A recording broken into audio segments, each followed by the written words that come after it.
gentlemen, may I have your attention, please? The show starts in 10, 9, 8, 7, 6, 5, 4, 3, 2, 1, go. The following is a world-class Bullshitters exclusive.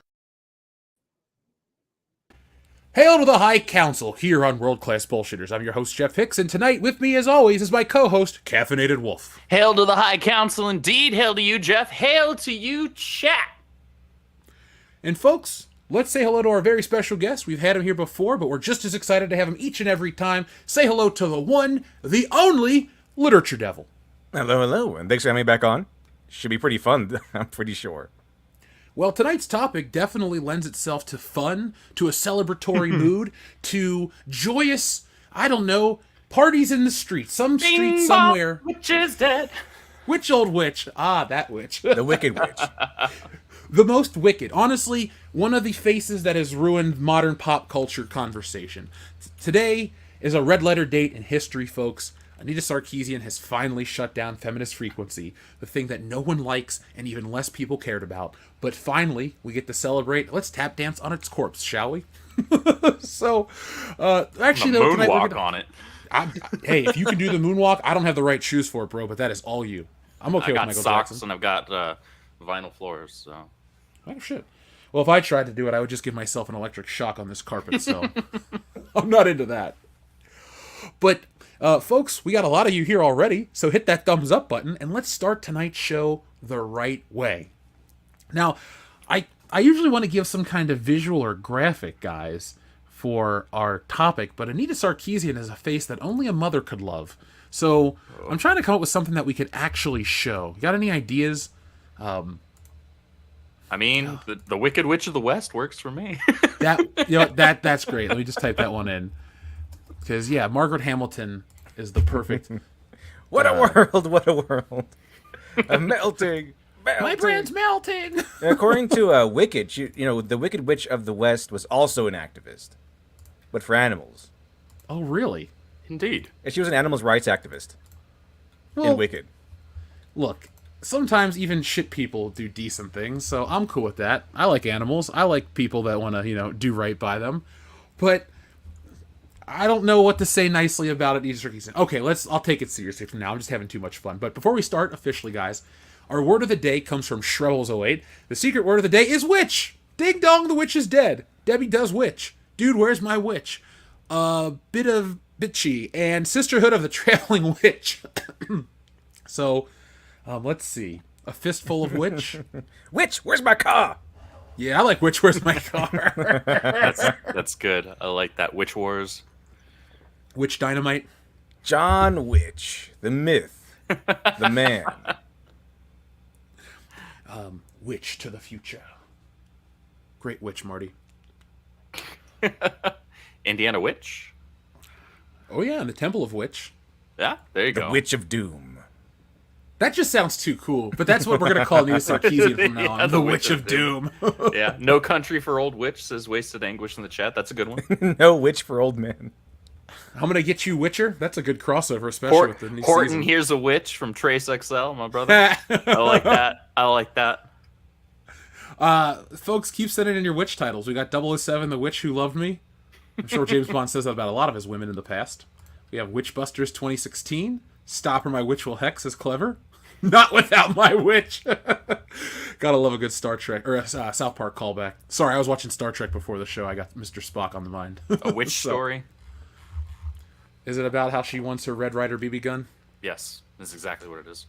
Maybe she should end up shooting herself in the ass. I don't know. It'd be kind of funny to me. But folks, hit that thumbs up button, and it's time to start talking about Anita Sarkeesian and Feminist Frequency. So as of today, the news broke that the website was shutting down. Now, Feminist Frequency means a lot of things to a lot of different people, but one of the things that is most strongly associated with was Gamergate, which is a word people probably haven't talked about, an event people haven't talked about in a long time. Now, do you guys remember 2014, back when Gamergate was taking place? I do, actually. That was probably right around the time where I first started watching YouTube. Um, that's not when I got into like people in this space. That wasn't until just before and just after Last Jedi for at least a handful of channels. And only a couple of those still mattered, including this one at this point. But yeah, I remember when that was happening, and I wasn't like super plugged into online spaces. I was busy working. Okay? Like I was a manager for GameStop. I was busy working. I had bills to pay. I didn't have time to pay attention to any of this shit. But I remember hearing about some of the stuff that was going on via some YouTubers, and I couldn't for the life of me remember which YouTubers I was watching that were bringing it up. But I remember specifically hearing the name Zoe Quinn. Oh yeah, and Five Guys and all that stuff. Yes.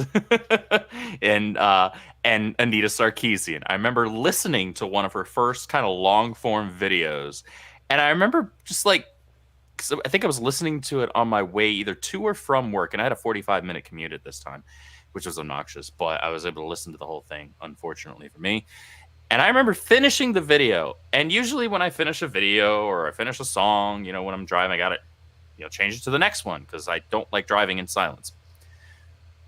But I was driving in silence for a solid 10 minutes after that video because I was just like, what in the actual blue fuck did I just hear? What are you talking about, woman? You sound like someone who has never played a video game in their life. But she had. She said so. And she had a picture of herself surrounded by what I assume to be empty cases for video games, and then it's like on the couch. And that must mean she's a video game nerd. Oh, yes.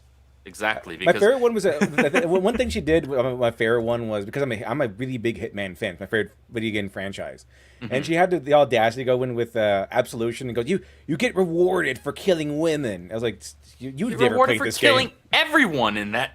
You get rewarded for killing. You get penalized for killing anyone in that game. You're only supposed to kill the targets. Like you get penalized for killing whoever anyone your else. mark is, you get rewarded for killing your mark. So they would show her like, oh yeah, going in there. Oh, he's killing strippers. Ha ha. It's how misogynist. Well, in the real life, GTA. In the real game, if you kill the strippers, you lose. Or you're not supposed to kill any strippers. You barely supposed to take any weapons. You're just supposed to kill the targets. So and you get penalized for killing these people. So not only was she wrong, it was the opposite of being wrong. It was kind of pushing in the opposite direction. That wasn't even true. She was outright lying. And so I was like, yeah, she's probably, if she's lying about this, she's probably lying about everything. I remember her video where she's in a classroom talking, and she's going on about Grand Theft Auto 5, I think was one she was talking about. It's hard or something like that. She's like, I don't know, I'm not really good at these games. I'm not really a gamer. I'm paraphrasing here. But there was even footage of her back in the beginning, basically calling herself out, exposing herself to be, I'm not a gamer. And she's just one of these people that had the right ideals, and then a bunch of other people with those same ideals really just glommed on, and they created what I consider one of the most damaging moments in culture. And I know people are going, it's so extreme. No, it really is that level, because she's what I call a cultural leech. She took her views and she leached it onto gaming. And folks, if you ever wonder why The Last of Us 2 has all that weird shit that everybody makes fun of, or why you see those memes on the internet of women that look like dudes, whatever happened to attractive female characters, it's Anita Sarkeesian. She got in there. She got into the game industry and fucking ruined it. She's actually a consultant for a lot of developers. She took a lot of people boobs. don't know this. A lot of people don't. Yeah, a lot of people don't realize that she is a consultant. People bring her in to make sure that they're checking boxes.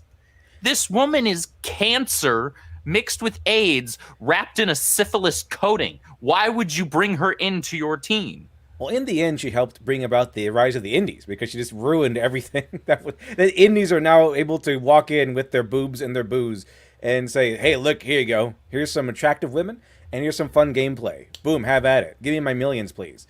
It's been pretty good so far. I mean, the indie scene is, of course, as we all know, rising like out of control, like just like one of Elon Musk's rockets into space. Not the big one though. That one exploded. But the ones that are successful.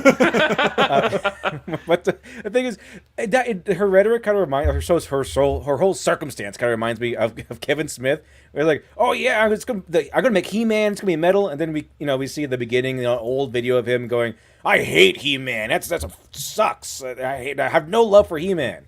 Like, wait a minute. What about this where he said you hate He-Man? How come you now pretend you love the guy? It's kind of like one of those things. It's like all of a sudden they hate something until all of a sudden they've been assigned to it. Now they love it. They've always been a fan of it.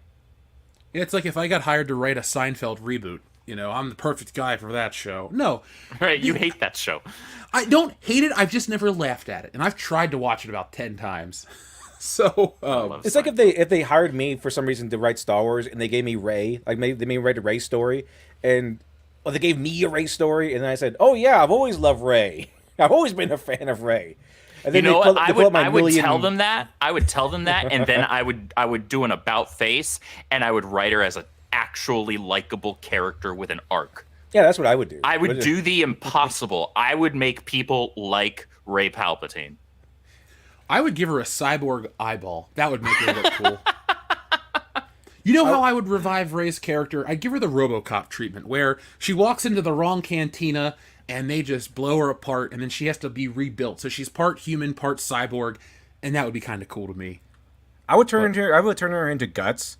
I would give her she would be an awesome warrior. She would make friends with another female warrior. A female warrior would turn to the dark side, giving up all of her souls and all of her friends. And then we step onto a journey of Rey to suffering endlessly, having the love of her life taken away from her, stolen and corrupted by who was once her friend, who is now part of the dark side.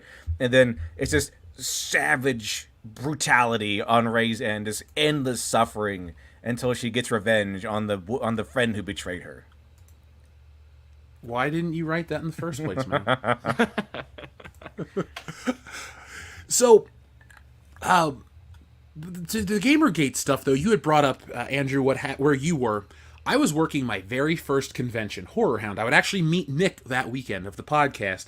The weekend Gamergate went down, and I found this channel called the Mundane Matt channel. And back then... Oh, no. Yeah, I know, right? But back then I was watching, I was like, man, what is going on? Like, I'm fresh out of college, and I avoided a lot of the rhetoric that Anita Sarkeesian put in her entertainment. I had one teacher, we'll just call her Dr. Asshole for now, but she was terrible, and she was just like an Anita Sarkeesian where she's talking about all these things, and I would even call her out in class, I'm like, none of this is actually real. I said, why are we learning stuff that's made up? And she's like, you got to understand the lens of the woman and this and that. And like, even women in my class were like, I don't know what you're talking about.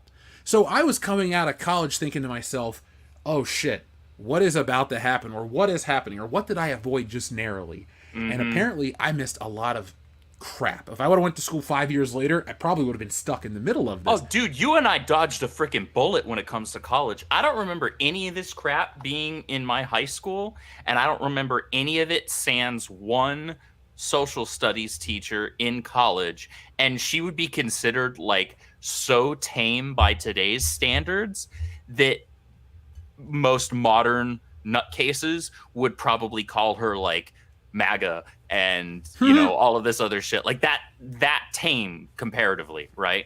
You and I dodged, dude. We lucked out. That's all I gotta say about we that. Really did. And looking back, sadly the damage has been done by Anita Sarkeesian and that groupthink that she represents, gaming is so different than it used to be. I know Literature Devil, you brought up the whole indie scene and how that's still good, and hey, I'm here to support that too. I like what's out there. It doesn't need to be big budget for me to play it. But For example, you get all of these stupid articles, like if they make a Street Fighter game, oh, Chun-Li's ass is too big, or Ivy from Ivy from Soul Calibur shouldn't be dressed so scantily clad. It's like, it's a fictional character. The flip side is... Don't play the game. Yeah, in fact, you probably already don't. I probably never did. No, that's the big problem that I have with a lot of this, man, is these are people that come into an art form, because games are art, and they've changed it to their whim, but it was never for them in the first place. And you get a lot of people that were never involved with it in the first place. And it's really had a ripple effect. Like the next Grand Theft Auto. I bet you, even though I have issues with Rockstar and how they've handled GTA and their overabundance of shark cards and DLC milking, I do think that even GTA will fall to this bullshit. Because Naughty Dog was a once great game publisher. I loved their games. They had Crash Bandicoot, they had the Uncharted series. I never got into The Last of Us because it just didn't look like it was for me. But they got rid of Amy Hennig, who was this writer who was well-versed and did produce some really great stuff.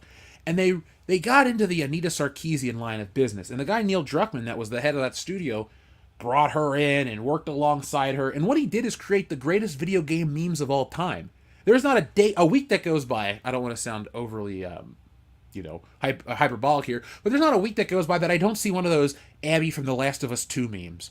Every week. That game is a joke. And people are dreading the TV show if it ever goes in that direction. I think they even had to announce that we won't take the show in that direction because everybody fucking hates it. Oh, did they? I don't remember hearing that. Interesting. Very interesting. That'd be hilarious if they said that, because that's like something they don't do. They'll never ever. They rarely ever do. Is just admit defeat and take this L. We got to remember, man, if something's actually doing well, like you have this, I hate to talk about it in this regard because I think it's soulless, but let's just talk about it in terms of branding for a minute. You have this Last of Us brand, and it comes out, post-apocalyptic genre, the post-apocalyptic genre, is not very popular anymore. It's kind of passé. The Walking Dead really overdid it. It overdid zombies, post-apocalypse stuff. Years before, you could have like 15 zombie products come out, or 10 post-apocalyptic games in a year, and they were awesome. But then they all just kind of got samey, and we got too much, a big glut of it. Everything had a zombie mode. If it wasn't about zombies, it had a zombie mode. I'm okay with like zombie mode in Call of Duty, because I like horde mode in Gears of War, where it's just, endless waves of bad guys to take down. That's fun for me. And if it's zombies, it's whatever. And I still love the game Left 4 Dead and Left 4 Dead 2. I play those on my PC all the time. But, The Last of Us as a brand was really riding the line of being very passé. And so it comes out, it gets the controversy, it gets hot, and the TV show comes out. And they can't really risk pissing off TV viewers like they can piss off gamers, because they like to treat gamers and geeks and comic book fans and nerds and all this other stuff out there. They like to treat them as disposable fans, where you can dump on them, but they'll come back because they need their fix of whatever you're providing. And that's not the case. That's actually a really interesting point. Sorry to stop you. This just jumped into my mind while you were saying this. So when we were growing up, geek culture was not pop culture. They were not one and the same, right? If you were walking around with a Spider-Man t-shirt, you were a geek, you were a nerd, you were not part of the cool crowd, right?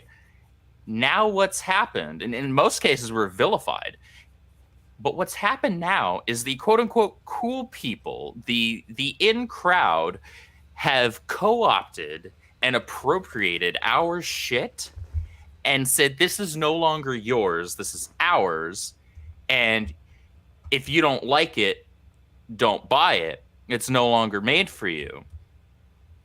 And it's really freaking gross. And then we didn't buy it. Yeah, and then we didn't buy it. And now there's a writer's strike, and they're begging for rent money. Well, they want our geek stuff, but they don't want to make it for the geeks. They don't want the geeks with the geek stuff. They want the properties that we grew to the levels that they're at. They didn't get Spider-Man to where he's at. We did. We bought the figures. We bought the movies. We saw the movies several times in theaters. We bought all the comic books. We did all of that. We bought and played through the video games, right? They did nothing except for sign a check for a licensing right, and then now they get to do whatever they want with it and tell us to fuck off. And that's what they've been doing. And so we fucked off. Yeah. And that we also created our own things. We've created our own books. We've created our own games. We've created our own toy lines. We've created everything because they're like, you don't like it? Don't buy it. Okay, well, we still want to get something. So there's the alternative. And, I could take the long-term approach of being grateful for people like her that have turned enough people off to find stuff that we're into and help us grow. But also, too, the damage is really, really bad I love video games. I don't have a lot of game content on the channel because it doesn't really hit well. But, I'm going to give it another shot. But I was playing the new Mario Kart tracks before the show. I have all the consoles. I have a gaming PC. I'm into this stuff. I get turned off because I'm what I would consider like hardcore adjacent, meaning I know all the games. I have a lot of them. I play tons of stuff. But I don't get into the culture because of people like her. It's turned me off to get into the gaming culture because it's so politicized because of her. I mean, you can't go to an IGN comment article. You shouldn't go to the website Kotaku because it's bullshit. But those websites are basically hubs for those ideals. They're feminist frequency adjacent websites. And, you know... And she's installed all that crap into a lot of these developers. Yeah, she was named one of Time's most influential people of the internet. I believe she was on the list in, 2015? Like Hitler. My show notes say. And, you know, I can't believe that crap. She was also on Cosmopolitan as one of the 50 most fascinating people on the internet. She won a Peabody Award for Digital Interactive Storytelling in 2022. Her stuff was crap. I mean, all those people... She didn't even deliver on half the videos she promised to deliver on. So, I mean, remember she like raised like untold thousands of dollars to open up a Discord server? Yeah, something like that. I remember that. Yeah, she didn't turn out to be all of the stuff that everyone painted her up or built her up to be. She ended up being kind of a disappointment in many ways, but I'll leave the personal attacks aside. I'm gonna be honest. When I first saw the premise of feminist frequency, like a perspective from women, because it was a male-dominated thing, because men bought the video games. I was like, oh, this could be interesting, because they got, oh yeah, what if there's a perspective from another point of view? Because I like seeing other points of view. I like other cultures and exploring these other customs and things. But then I immediately saw like the first episode or the first video or something like that. Like, this is nonsense. This seems like nonsense to me. It turned out to be feminist frequency just turned out to be a big scam, just raising a bunch of money, saying a bunch of like easily provable lies, and then trying to get everyone angry over the situation, and then get a bunch of money from it. That was it. She ruined what was mainstream video games so she can make a profit, and then karma hit her really big, because this is what usually happens when you're evil, when you try to destroy things in a malicious manner. Karma comes back and hits you hard. So she didn't, feminist frequency just kind of faded into nothing. And it's been riding on fumes forever, with Anita Sarkeesian desperately trying to get more clout and regain relevance. And it was laughable. Like that one time where she proved my theory, that no one is woke if it's about something you actually care about. Where they actually announced that they're going to remake Buffy the Vampire Slayer, except this time she's going to be black. And Anita Sarkeesian was like, no, don't make her black, just make her how she was in the original. Like, wait a minute, Anita Sarkeesian, is this you saying this? Wait a minute. It's like, at that point, I was like, I'm pretty sure she likes Buffy the Vampire Slayer, like, legitimately. Because no one is woke when it comes to the things they actually like. And then, there's like some other takes she tried to have, and every once in a while she'll just get a little bit of traction in the media, a little bit of traction here and there, and then she would quickly fade back into nothing. And now we see, it's gone. It's gone, it's going away. And I'm happy about that. I know it seems like, oh, you guys are beating a corpse. Well, the news just broke today, so we're kind of doing it the day it happened. But you are right. She has faded into obscurity, and rightly so. It's like the old meme, and nothing of value was lost. I can't imagine anyone out there being truly hurt or upset that Anita Sarkeesian has closed down feminist frequency. In the chat, folks, press 1 if you've seen somebody lament the loss of feminist frequency, or press 2 if you're happy that it's gone. I expect to see a lot of 2s. Like, I'm pretty sure everyone thought it was already gone. And it's like, oh, wait, it was still around? I'm pretty sure that's the usual reaction.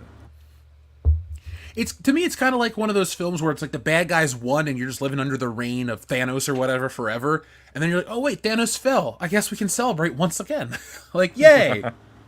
It's kind of the rise of the Empire in Star Wars, where like in the prequel series, like, oh, the Republic is gone? Okay, I guess nothing really changed. I'm going back to work, I guess. And we're all better off. But... Agreed. The interesting part, and it's not a good interesting, this is bad interesting, it's how the views and Gamergate trickled down into other forms of entertainment. Because, yes, Gamergate was, let's just say 2014 is that date, late 2014. But it really does roll into comics and other forms of entertainment, and it's still so entrenched in that.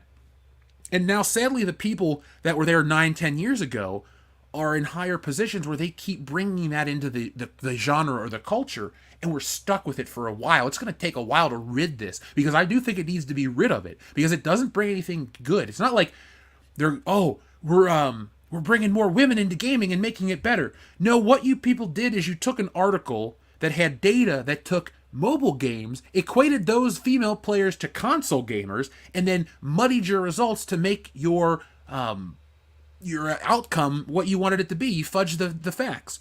So I look at something like that is how it's representative of how they actually operate. There was no integrity to their research or data. It was just fudged and skewed to get their ideology across. And that's what you get in every form of modern pop culture. And it's going to take a long time to get rid of that. It's kind of like when they say they come after all the critics on YouTube and say, "Oh, look, actually, you're all wrong.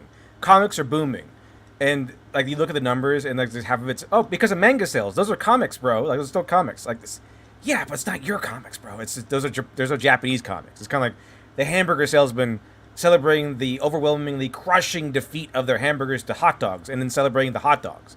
Like those hot dogs are not hamburgers, man. Like. You're still like living with 10,000 roommates and barely making any. Remember that thing about Heather Antos coming out and saying she was trying to play victim, which is something they do, and by playing victim in this instance, it was actually admitting to the underlying problems of that. A lot of creators actually in the mainstream media, in the mainstream comic book industry, you have to take like 2 or 3 other jobs just to make ends meet. Like, wait a minute, I thought comics were booming. What are you talking about? And then this one interview with Kelly Sue DeConnick, you don't like my politics, don't mind a book lady. She just went full mask off and said, yeah, we don't make any money until the trades. And then there's a quote that people take from the interview where she goes, comics are booming. She doesn't mean that. In context, that quote where she says, comics are booming, she's mocking people who say comics are booming. That's it. So she goes, but some people say comics are booming. They're not. That's Kelly Sue DeConnick said this. Kelly Sue DeConnick, when she says this, she's mocking people who say comics are booming. So, yeah, the comics are not booming. They've been failing for a very long time, and they've been admitting this for a very long time. And they also fudged the numbers by, I think one time, not even manga, they did add manga sales. But they also added in manga sales to the overall graphic novel sales. Exactly. It's like you take away manga and you're not selling shit. Yeah, they're pumping up their numbers with manga sales and like, oh yeah, comics are booming. Yeah, but not your comics. And even beyond that, they went ahead and added in like crowdfunded comics into those numbers as if it's their victories as well. They said, haha, take this, critics. See, we generate all this money and we got all these like the mainstream media. You added in like Comicsgate comics and money. You added in manga and other indies. You're just, where are you actually in these numbers? Like it's like nothing is in there. And I might be mistaken, but haven't they cut out how many units they've sold? Because I used to remember that you can go on like Comic-Con, and you can check the numbers. Last time I went there, you couldn't check the numbers anymore. You could check like the sales and stuff like that, but you couldn't really check the units sold. Correct. I went to do that because I was working on a video for the High Republic, and I wanted to make sure I had like every box checked in terms of what their sales figures were. And Comic-Con changed, and I went, well, I won't be using this website anymore because I guess it was changed to appeal to their feelings. Yeah, what happened to the numbers, Comic-Con? I thought comics were booming. Why hide the numbers now? I mean, cheap plug for myself, my comic's booming. Thank you for everybody who's been buying Stealing Solo. Go to stealingsolo.com right now and get a copy. I'll send out another case tomorrow. I'm happy. I mean, people like my comic, people like your comic, people like the Rippaverse comics.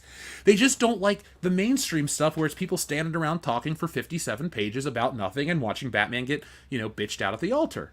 People like their heroes, but people don't like subversion of expectation. People don't like deconstruction. People don't like all of that. I don't want to say negativity, because it's not the right word, but all of these bad things that people like Anita Sarkeesian bring to genres of entertainment. People don't like that. Fans are fans for a reason. And you can't tell the fans they're wrong, because they're not. It's their dollar that makes these things work. It's their dollars that keep Superman in print since 1937, or Spider-Man in print since 1962. Yeah. It's not people in counterculture that are going to write letters to whatever and bitch about it back of the day. And it's not people on the internet that want to change it. It's the people that love those red and blue spandex wearing superheroes. Same thing with games. The gamers are what keep these things alive. Of course, there's a large contingent of people who buy gaming consoles because they want to, stream movies or play 4K discs or just have something for their kids. But, I think it was like 25 million PS4s or 5s are sold, or there's 100 and whatever million Wii's or Switches sold. Like, people do play games, and people like the games.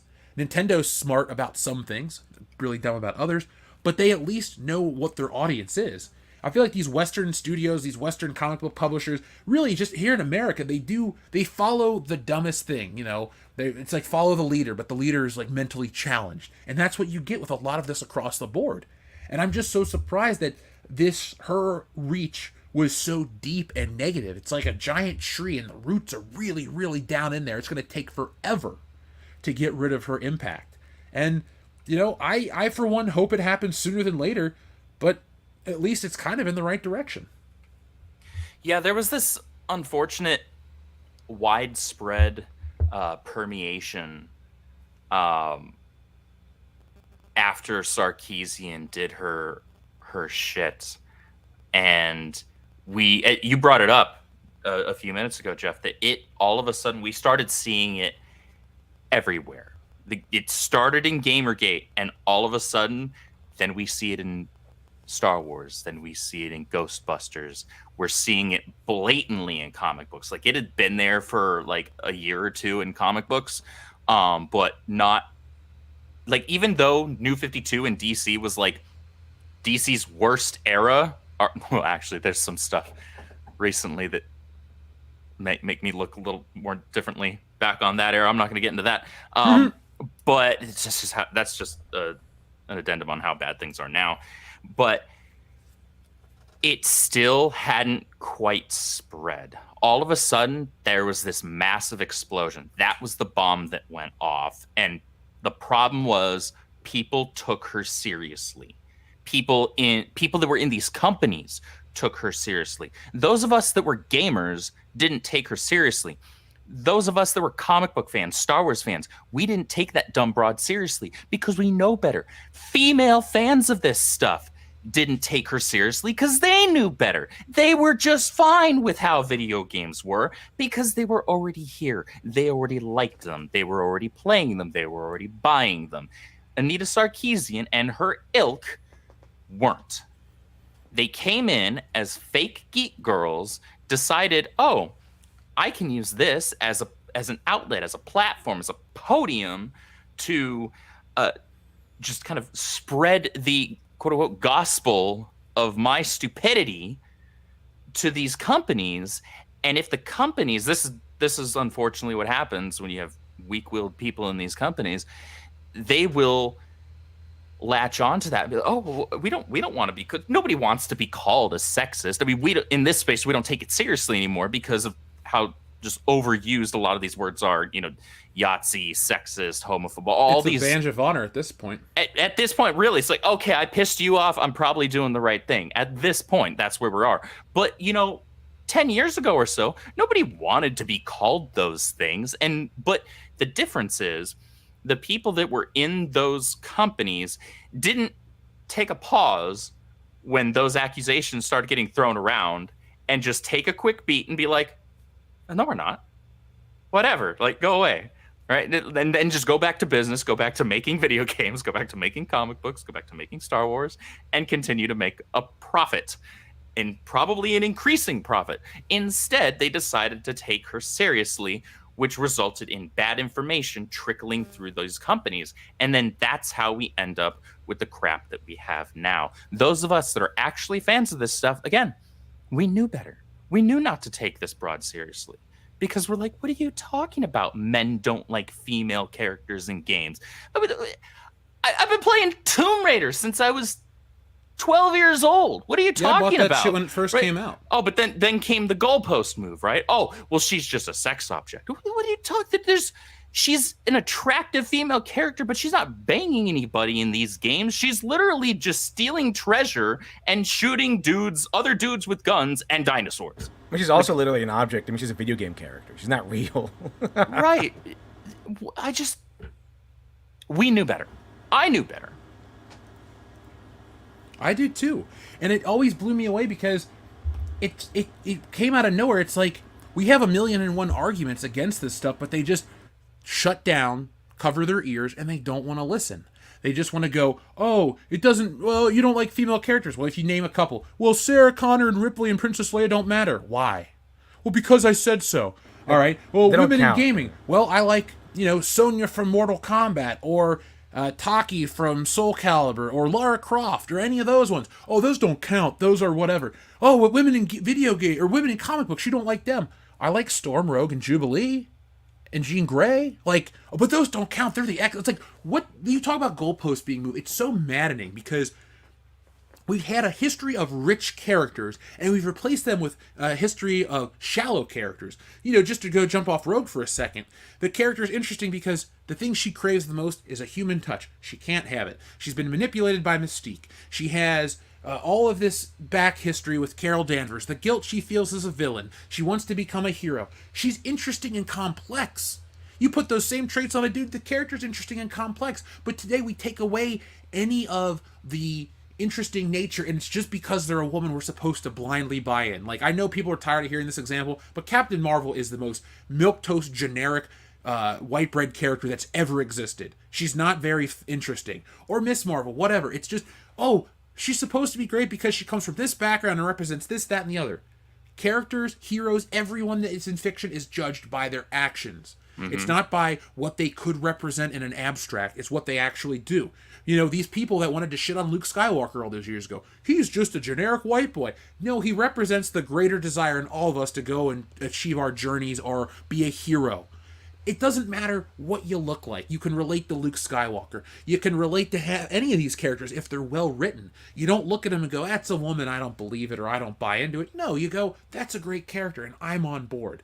And it's people like Anita Sarkeesian that added that divide and makes it, makes the male-female dynamic worse off in pop culture. Because it's always, we gotta dump on this group and then raise ourselves up because we're better because what our gender is. It's like, no, you have to do something. It's about your action, about your content of character. You gotta try, like we were talking about off air, Andrew. You gotta do better. Yeah. So no kidding. These people are just, they've ruined a lot of entertainment, and these audiences that we have here have proven that. We're all growing channels. We all have people out there that want to talk about this stuff. Because it's part of this culture war that we've been talking about for years. It's not just, Anita Sarkeesian was a drop in the bucket and nothing changed. No, everything changed when people bought into her hype and bullshit. Gotta do better, Senator. Yeah. Do better, Senator. Be better. Yeah. Also, I like this. The news of the feminist frequency shutting down is spreading, and everyone's just dunking on the feminist frequency. So someone posted, "Let the joyous news be spread: the wicked old witch at last is dead." Emphasis on old, because Anita Sarkeesian is pushing 40 now, so she's over that hill, way over that hill. So don't break your hip, Grandma. She's the grand matron of the woke movement, and the grandmother of the rise of the indies, I guess. Yeah, she's the chick that launched 1,000. I don't know. I call Brie Larson the woman that launched 1,000 YouTube channels. Well, Anita Sarkeesian. Helena Troy launched 1,000 ships towards her. Anita Sarkeesian launched 1,000 ships away from her. Ain't that the truth? No, but I wonder, how long do you think it's going to take for her impact to be lessened? Do you think it's actually going to happen, or are we kind of stuck with her brand of entertainment because of her little acolytes? We're stuck with her brand of entertainment for a while longer because the people that got into their positions in these companies because of her are still there. It could easily go away. All they have to do is get some people like Zaslav in there who's like, right, we need to make money instead of catering to woke nonsense or some sort of political ideology. Just go back to just making money. If they get some people in there that can have it, that have executive power and can do some changes and say, here's the direction we're going in. We're going to go back to catering to what worked. Then this could be done like almost overnight, or at least in a few months. But the people in charge of a lot of these game companies are like, no, we'll kill ourselves. We'll throw ourselves on the bonfire for this ideology. So, and we're taking everything you love with us. So that's kind of what their attitude is. They don't want to take the L. It's just egotism, I think, more than adherence and ideology. That's what it seemed like to me. They're just narcissistic weirdos, and they'd rather destroy themselves and the franchises they built up, and burn themselves on that pyre rather than give the haters, quote unquote, the win, or the critics the win. All them bigots, all them evil Nazis that are everywhere now. We're all the worst. Oh yeah, the worst there Are ever the was. Nazis in the room with you, sir? How do you know? No, but it all really just comes off as anti-consumerism, which really sucks because, you know, as things keep getting weirder and things tightening around here, excuse me, I'm drinking a tea at the same time. As things start to tighten up around here in the country, like, you can't have this type of attitude towards people. Those people that want to propagate this shit, they're going to really go the way of the dodo, just by consumer choices. It's very easy to watch or to see how this is going to go, but, you know, everyone digs their heels in. They'll be the last one to go down with the ship. And, well, I'm ready for it to sink even further. But the question I have for you guys is, what do you think is next for her? Do you think she's going to remain somehow relevant? Will she get in with, like, publishing? Will she get in with something else? Or is she kind of just, you know, she's just going to remain quiet in the background and count her couple of dollars left? She tried to get relevance back several times with these hot takes, and she does get relevance for like a few minutes, I think literally, but then she just fades back down, like nobody cares anymore. She does not have that old clout she used to have way back when. No, though I will say this, she still does do consulting for some video game developers. The game that came out a handful of months ago it was one of Square Enix's Western studios. What the was it Forsaken? Forspoken. That one destroyed the entire company. Yes, literally, the game did so poorly that Square Enix shut down that studio and looped in like the technical people that were just like they had nothing to do with it outside of like, okay, you crafted these special effects and things like that. You still have a skill that is usable to us. We're gonna kind of pull you into this group over here instead, but then we're just gonna cut our losses with this. That's how bad that was. But she consulted on that for the story, for the character writing. She consulted on, as you said before, with Neil Druckmann and Last of Us Part 2. Like, there are studios that still take this broad seriously. And nobody should. Dude, you want to take you want a female gamer's perspective? And you want to take a female gamer's perspective seriously? Somebody who knows what they're talking about? Somebody who's an actual female gamer, good at games, buys them, plays them, reviews them? Call it Melanie Mack. Dude, I had never heard of Forspoken until today, and the first question that pops up on Google is Forspoken worth it? And No. It's worth the memes, yeah. I mean, it was everyone just made memes about it like immediately.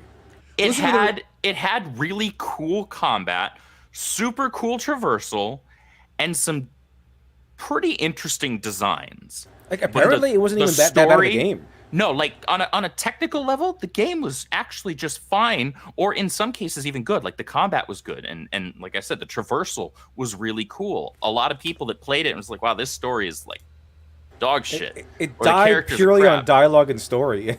Yeah, the dialogue, they did not their dialogue makes George's prequel dialogue at its worst look like, I don't know, the best dialogue you've ever heard in your life. They took every cringy moment from Marvel movies. Like every cringy moment from Marvel movies, and they just cut them all out and distilled them into a video game. And it's funny because it's exactly what this Google point says. It says it has good visuals, or stunning visuals and solid combat, but the plot is weak due to the premise of the game. The open world is vastly empty with nothing to do from waypoint to waypoint. So, I'm glad I don't have a PS5 to play this on. I mean, I have a PC, but it doesn't matter. But this is what you get when you follow down this path. You get crap that's I mean, I bet you this game cost probably $60-70 million, maybe more. Let's see if there's a budget for it. I don't remember what his budget was, but it was up there. Over $100 million. That's what I was going to guess, but I didn't want to over-exaggerate and sound like I'm, trying to be hyperbolic. But according to Games Radar, Forspoken reportedly cost $100 million to make, and players are baffled. Yeah, Where'd I my don't know dog how. go? Cocaine? Like, you couldn't afford a writer within that? Somebody who at least could write some organic sounding dialogue? I guess half of that was like Anita Sarkeesian's bill. God. Yeah, let's I consult wonder, for $50 million. I'm honestly curious how much she made as a consultant on Does she that. actually do consulting, or is it just like, okay, here we made this game. Here's a bunch of money, rubber stamp it, and No, say it's approved. Here's what her consulting qualifications are. You ready for this? Here it is. She says things and claims to be an expert. That's it. That's all I really do. She is just has claim to be an no expert. consulting credibility whatsoever. She doesn't have video game credibility. But because she went on her whole feminist frequency bullshit back in the early 2010s, or I guess it was more the mid 2010s now that I think about it, and has been on that stupid kick since, she considers herself an expert. And some people are stupid enough to take her seriously. I'm looking at her numbers right here. She has only 33.7 million views on our YouTube channel. We had like more than that years ago. I don't know how she had that. I don't get the power that this woman has or what she brings. She's not a millionaire. She's not this super successful person behind the scenes. So I wish her the best of luck as a human being. But god damn, I am not going to miss any of the stuff that she brought to the table. I think at the end of the day, Well, nobody we'll wants remember shit at their everything. dinner table. I don't think she deserves the best of luck. Maybe medium luck, maybe a little bit of bad luck. And Okay, fine. You're getting me to tell the truth. Screw her. I don't care about her, man. Does anybody really like her in the chat? I don't even think she might like herself anymore. Yeah, break It a was the leg, and I don't mean that in the stage way. No, Yeah. actually break a leg. Yeah, go jump off a horse or something. Like, I'm not speaking of metaphors here. Instead of your stupid high horse, how about you fall off a literal one? Then it'll kick her. She'll turn into Sybil Anita. Oh, one can That hope. would be a nice One twist. can hope. Actually, if that happens to her, they should hire her back and see what she comes up with then. Then she'll probably write the next great American novel. You're like, holy shit, this woman is brilliant. But man, she's got to get kicked by the horse first. By the way, folks, we have a lot of people watching. Hit that thumbs up button to let YouTube know you enjoy this content. And join us each and every week, Tuesday at 9 o'clock here on the channel, as well as Thursdays at 8:30 p.m. Eastern Standard Time for World Class Bullshitters. This week is episode 367. We're getting ready to go to Horror Hound in Indianapolis, so thank you for joining us live tonight, folks. Tonight, we talk about the death of feminist frequency. it's always said that to me the baseline of an actual fan is passion. You don't need to exactly know everything about the franchise or see everything about the franchise, but usually if you have the passion is what makes the fan. Like they're eager to learn, eager to talk about it. So when you have people say, "Oh, this person, I went to a convention and this person asked me what my favorite episode was," and that's misogyny. They just assumed I was an actual fan because I'm a girl. Like, no, they probably asked you what your favorite episode was, or asked you questions about the franchise because it's a convention about the franchise, and people there tend to like to talk about it. Yeah. So they're like, what was this, and what do you know about this? And they're like, oh, that's misogyny. How dare you not take me at face value? It's just, That's You're not a here. credentials question, but you're unironically giving us your credentials by that being your response. exactly. and then they kind of paint every single male nerd as what I call the alpha nerd. You know that guy who's just like his whole life revolves around being the guy who knows everything about this one particular franchise. So he's like, you can't buy that if you haven't read Avengers 1 through 5. Excuse me. Like, even if you're a guy. And if you're a girl, they glob on to the fact that you're a girl and say, well, you're a girl, you can't buy this. But if you're a guy, they'll find like other 10 million things to glob on to about, you can't buy this. You haven't read, you haven't read issues 1 through 24. So you can't buy this. Oh, you don't even know who this guy, you don't even know Joe Bendis is. You're not allowed to buy this. You're not a true fan. So those are the alpha nerds that just try to one-up you on everything. Those guys are rare. Those aren't everybody. Usually, nerds and geeks tend to like people coming into their hobby and enjoying the hobby and are passionate about the hobby because they love it too. It's very rare that you get one of these alpha nerds. But they kind of, one of the biggest things I've seen being pushed by feminist frequency and people who kind of aligned with her was that all male nerds are like this. Like, it's just a given that every single male nerd is alpha nerd who's like, oh, women? No, you will die. Like that, like, no. It's just, that's not how it went at all. Like, you only get like the alpha nerd every once in a while. It's not everyone. It's not even most people. But that was one of the things that was being pushed, was that all guys And Star Wars fandom, Star Trek fandom, whatever it is as long as male dominated, they try to push this weird idea that all men are like that. Dude, I don't need to use all my fingers on one hand to count the number of individuals that I have come into contact that fit that bill. Yeah, it's in very, my very entire rare. life. And I've known I have maybe been a two. geek since I was 9 years old when I first read my first issue of The Flash and Man of Steel. Yeah, I've known maybe 2 or 3 at most. Maybe. Sammy 3-Pete in the chat says, yep, all males are gatekeepers. The irony is that maybe we should have been. We know that. We know that now. interacted- I've interacted with some of those alpha nerds at my local comic book shop, and I will listen to them talk for about 5 minutes, and then my eyes glaze over, and I just turn into just one of those people. Because if you can take a guy like me who really likes the minutia of all this stuff and even turn me off to it, then you've achieved a special place in pop culture hell. But they do try to take the worst of the worst to try to be like, oh, you're gatekeeping, you're keeping people out, this, that, and the other. There should be some standards there, because if you don't have people who at least keep the genre or the piece of entertainment or whatever you're consuming close to whatever, keep it on brand per se, like, and then it falls apart, and then what is it? What is left? Well, then it's no longer the thing. Yeah.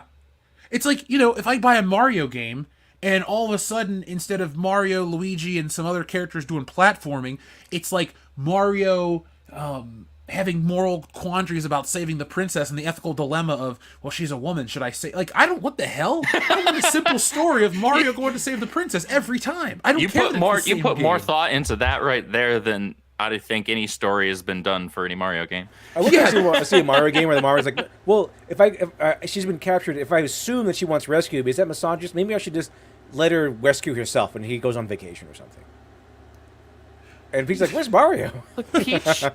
Peach has had a game, and she's had at least one game. There was Super Princess Peach. She's actually getting a new one on the Switch later this year, next year. And honestly, it looks like a solid platformer, just like the other one was. Because what did they do? They were like, oh, well, a lot of both little boys and little girls play Mario, right? So little girls, maybe let's see. That was an experiment for Nintendo, because Nintendo it's a kids brand for the most part, not 100%, because obviously the Zelda games can get dark. They have other IPs under their house that are definitely not necessarily for children per se, but Mario, especially that franchise, the Super Mario franchise, is geared towards kids first and foremost. Obviously, adults enjoy playing it too, but it's geared towards like getting kids into gaming when they're younger, right? And that goes across both genders, boys and girls, perfectly fine.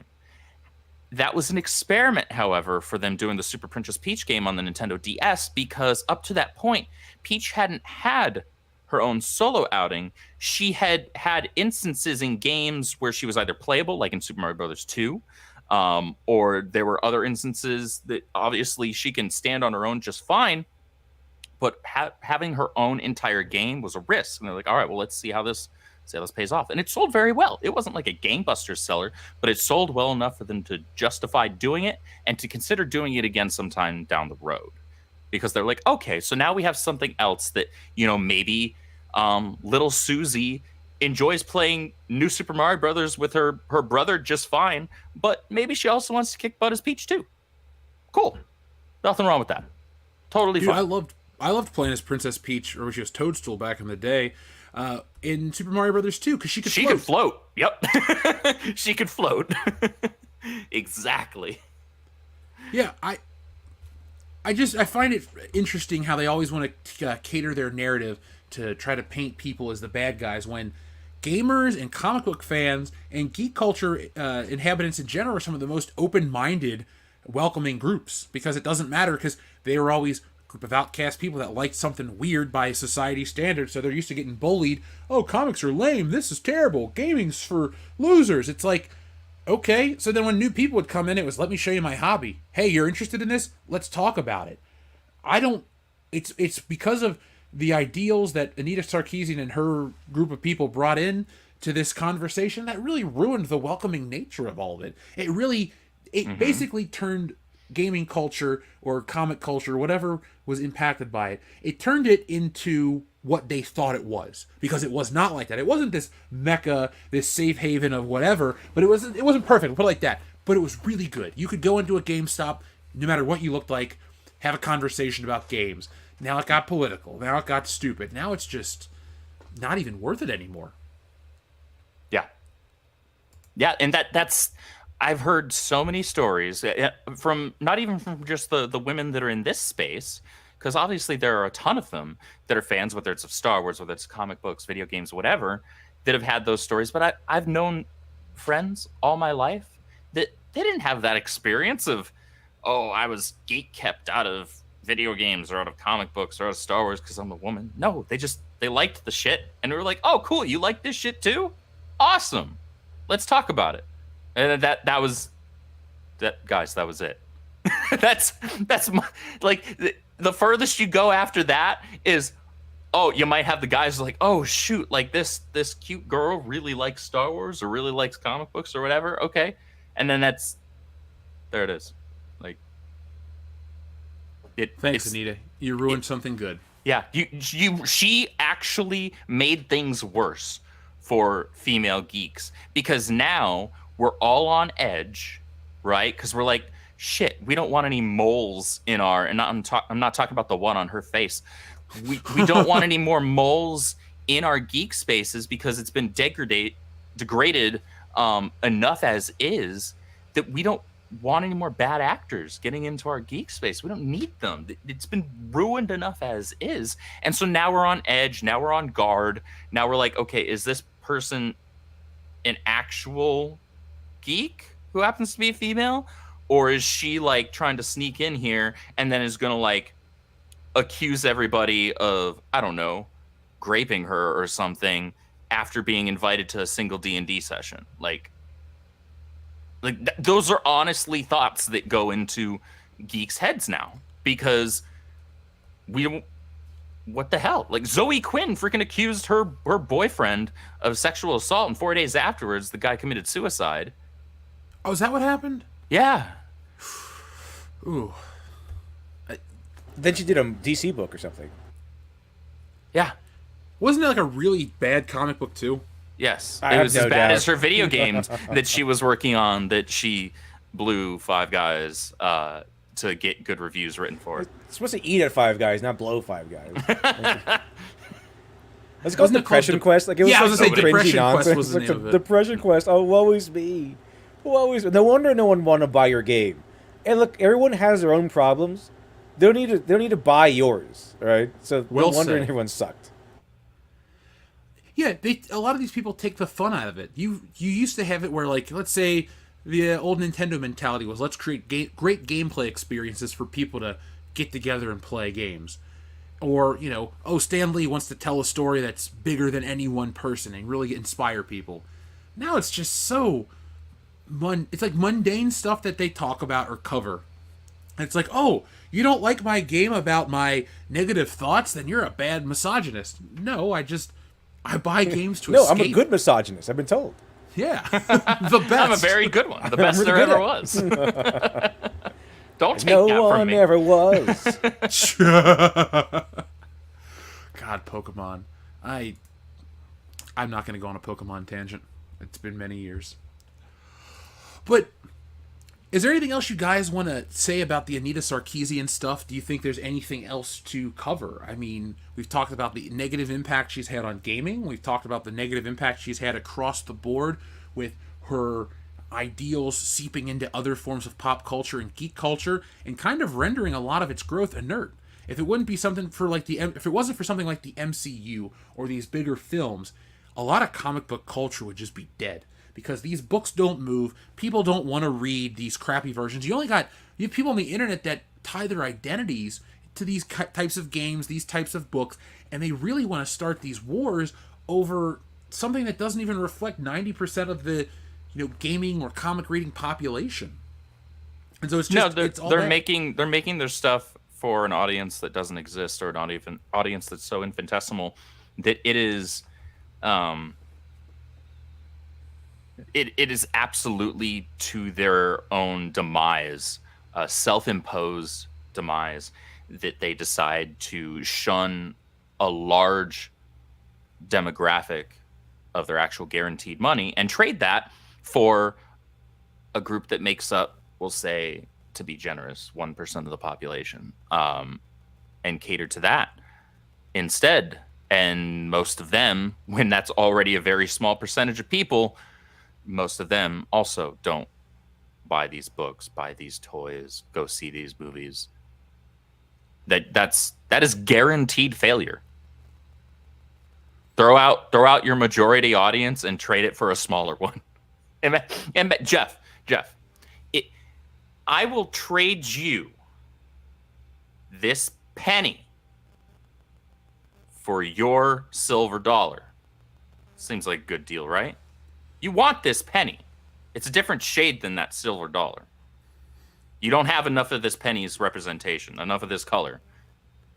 If I was mental, I would take you up on that offer. But because I'm a normal human being who understands how things work, I'm going to tell you to take your penny and shove it.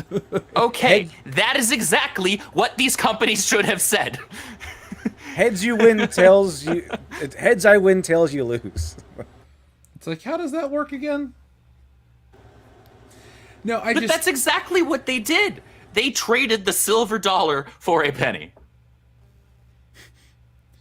Well, it's always interesting, excuse me, it's interesting to see how we've gotten here, and it's very great to have seen this this fail. I, for one, am very happy to see that Feminist Frequency is closed. And I know a lot of people say it's far too late, but is it though? It finally happened. It's all about the journey, not the destination sometimes, and I'm just glad it's finally done. Don't cry because it's over. Celebrate. It's about the friends you made along the way. I'm not sure I made any friends because of Gamergate. Actually, none, because we didn't have a channel until the following year.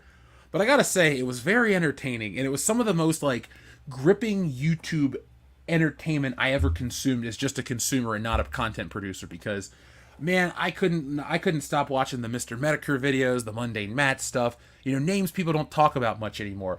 But back then, whew, it was like the hottest topic on the internet. And then it rolled from Gamergate to Ghostbusters 2016 to Star Wars and all that stuff, and that's where we come into the story.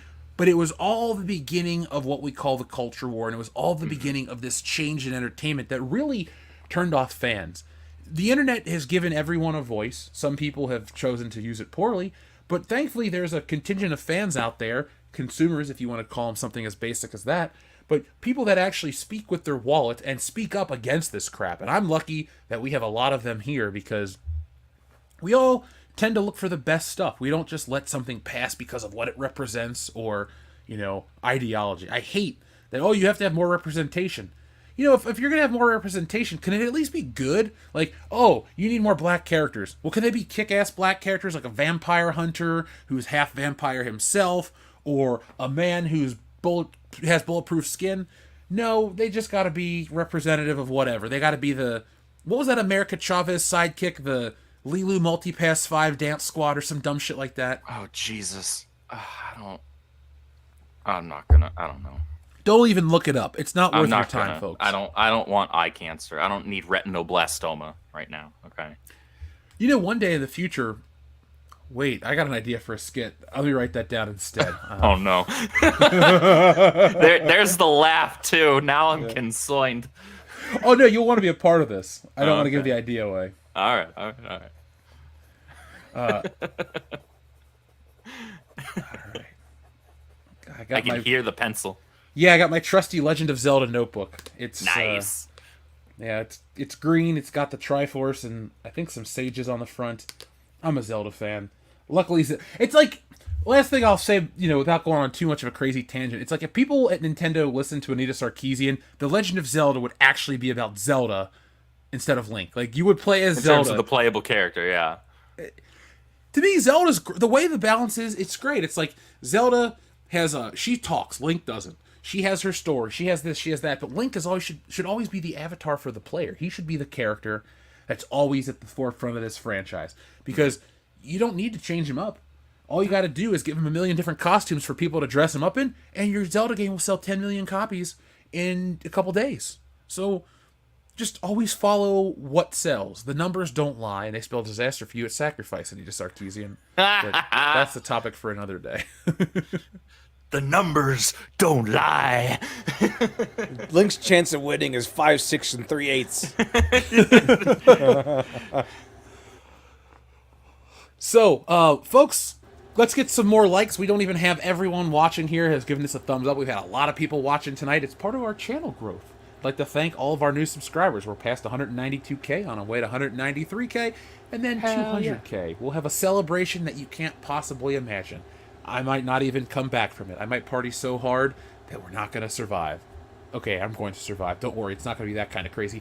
But we will drink and celebrate. And if we can hit it soon, we can celebrate at Horror Hound. Who knows? Sounds like a blast. Yeah, it does. But guys, should we check in with the audience to see what they think about Anita Sarkeesian and everything? Yeah, let's get a couple of their thoughts before moving on to the next topic. So our friend Dean Domino says, "Hail the High Council, Jeff. While I normally recommend anime, there's a Cartoon Network show from the early 2010s that you might like. Generator Rex. I've heard of that show. About a teen with a mutant machine power who travels the globe and fights monsters to rock music." I'm down. That sounds like a cool concept. I will watch any animation. Well, not any animation, but most animation. That's pretty much one of my favorite art forms that I don't make because I don't know how to animate, and it's just beyond my levels of comprehension. But I'll check out Generator Rex. It's probably going to be on HBO Max, so I'll look into that, Dean. Let me take a screenshot, and I'll let you know in the future. So up next, we also have one from our friend Troublesaway that says, "I'll take a Pee-wee button and an Uncle Ben, please." I don't think we have a Pee-wee Herman button yet, but I will press you an Uncle Ben button right about now. Who's that Pokemon? It's Uncle Ben. I sat back down just in time to see Tobey Maguire crying. That was glorious. There's a lot of rumors that keep popping up about him coming back. I think it's an easy way for Sony to make some money. If Sony was smart, they would say, to hell with Disney. We're just gonna do our own shit over here and make some more Spider-Man stuff. Not this sympathetic Spider-Man villain solo film bullshit that nobody wants and nobody watches outside of the first Venom film. No. Oh, dude. Do Spider-Man. Dude, if they just were like, "Hey, we're taking this in a new direction and we're going to do a continuation of the Tobey Maguire, Sam Raimi trilogy," and I don't mean just like one film, but they're like, "We're going to commit to at least 2 of them." I'm there. I'm going to be pumped. I'm like, "Oh, shit." And then Spider-Man gets a happy ending instead of maintaining a steady level of misery for some reason. I mean, I don't know if I want to watch Spider-Man actually get a happy ending, but I like your sentiment. But no, No, a literal happy ending. Have the ending credits just be like credits and then intersplice him getting jerked off, and then back to the credits, and then more back to the scene where he's being jerked off again. Like that's literal happy ending. He went way more into detail with it than I was expecting. Can the last words of the trilogy just go, or be Shazam, and then it ends like that? Just that clip from the first movie. I'll be fly, web, fly. Just something gross like that. What do you think about Air July? What do you think about Air July's theory of like Marvel should dump everything and fast track X-Men? Because I think that'd be a pretty good idea. Well, that's what they should have done the second that they finalized that Fox buyout. Eric has said this a number of times. If I'm Bob Iger, I forget. Yeah, it was Iger that was in charge at the time. If I'm Bob Iger, the second it is that dotted line has been signed, and we now own Fox, all of this other Phase 4 and 5 shit that we had like in the pipeline, even the stuff that had already been started on in production, I am tossing all of it out. All of it. It's gone. Done. I am fast tracking Fantastic Four and the X-Men up in this bitch. I'm with you about fast tracking X-Men. I don't think the Fantastic Four have a future. I've made this point before. I'll do it briefly, but for over a generation, the Fantastic Four has been a B-list level team.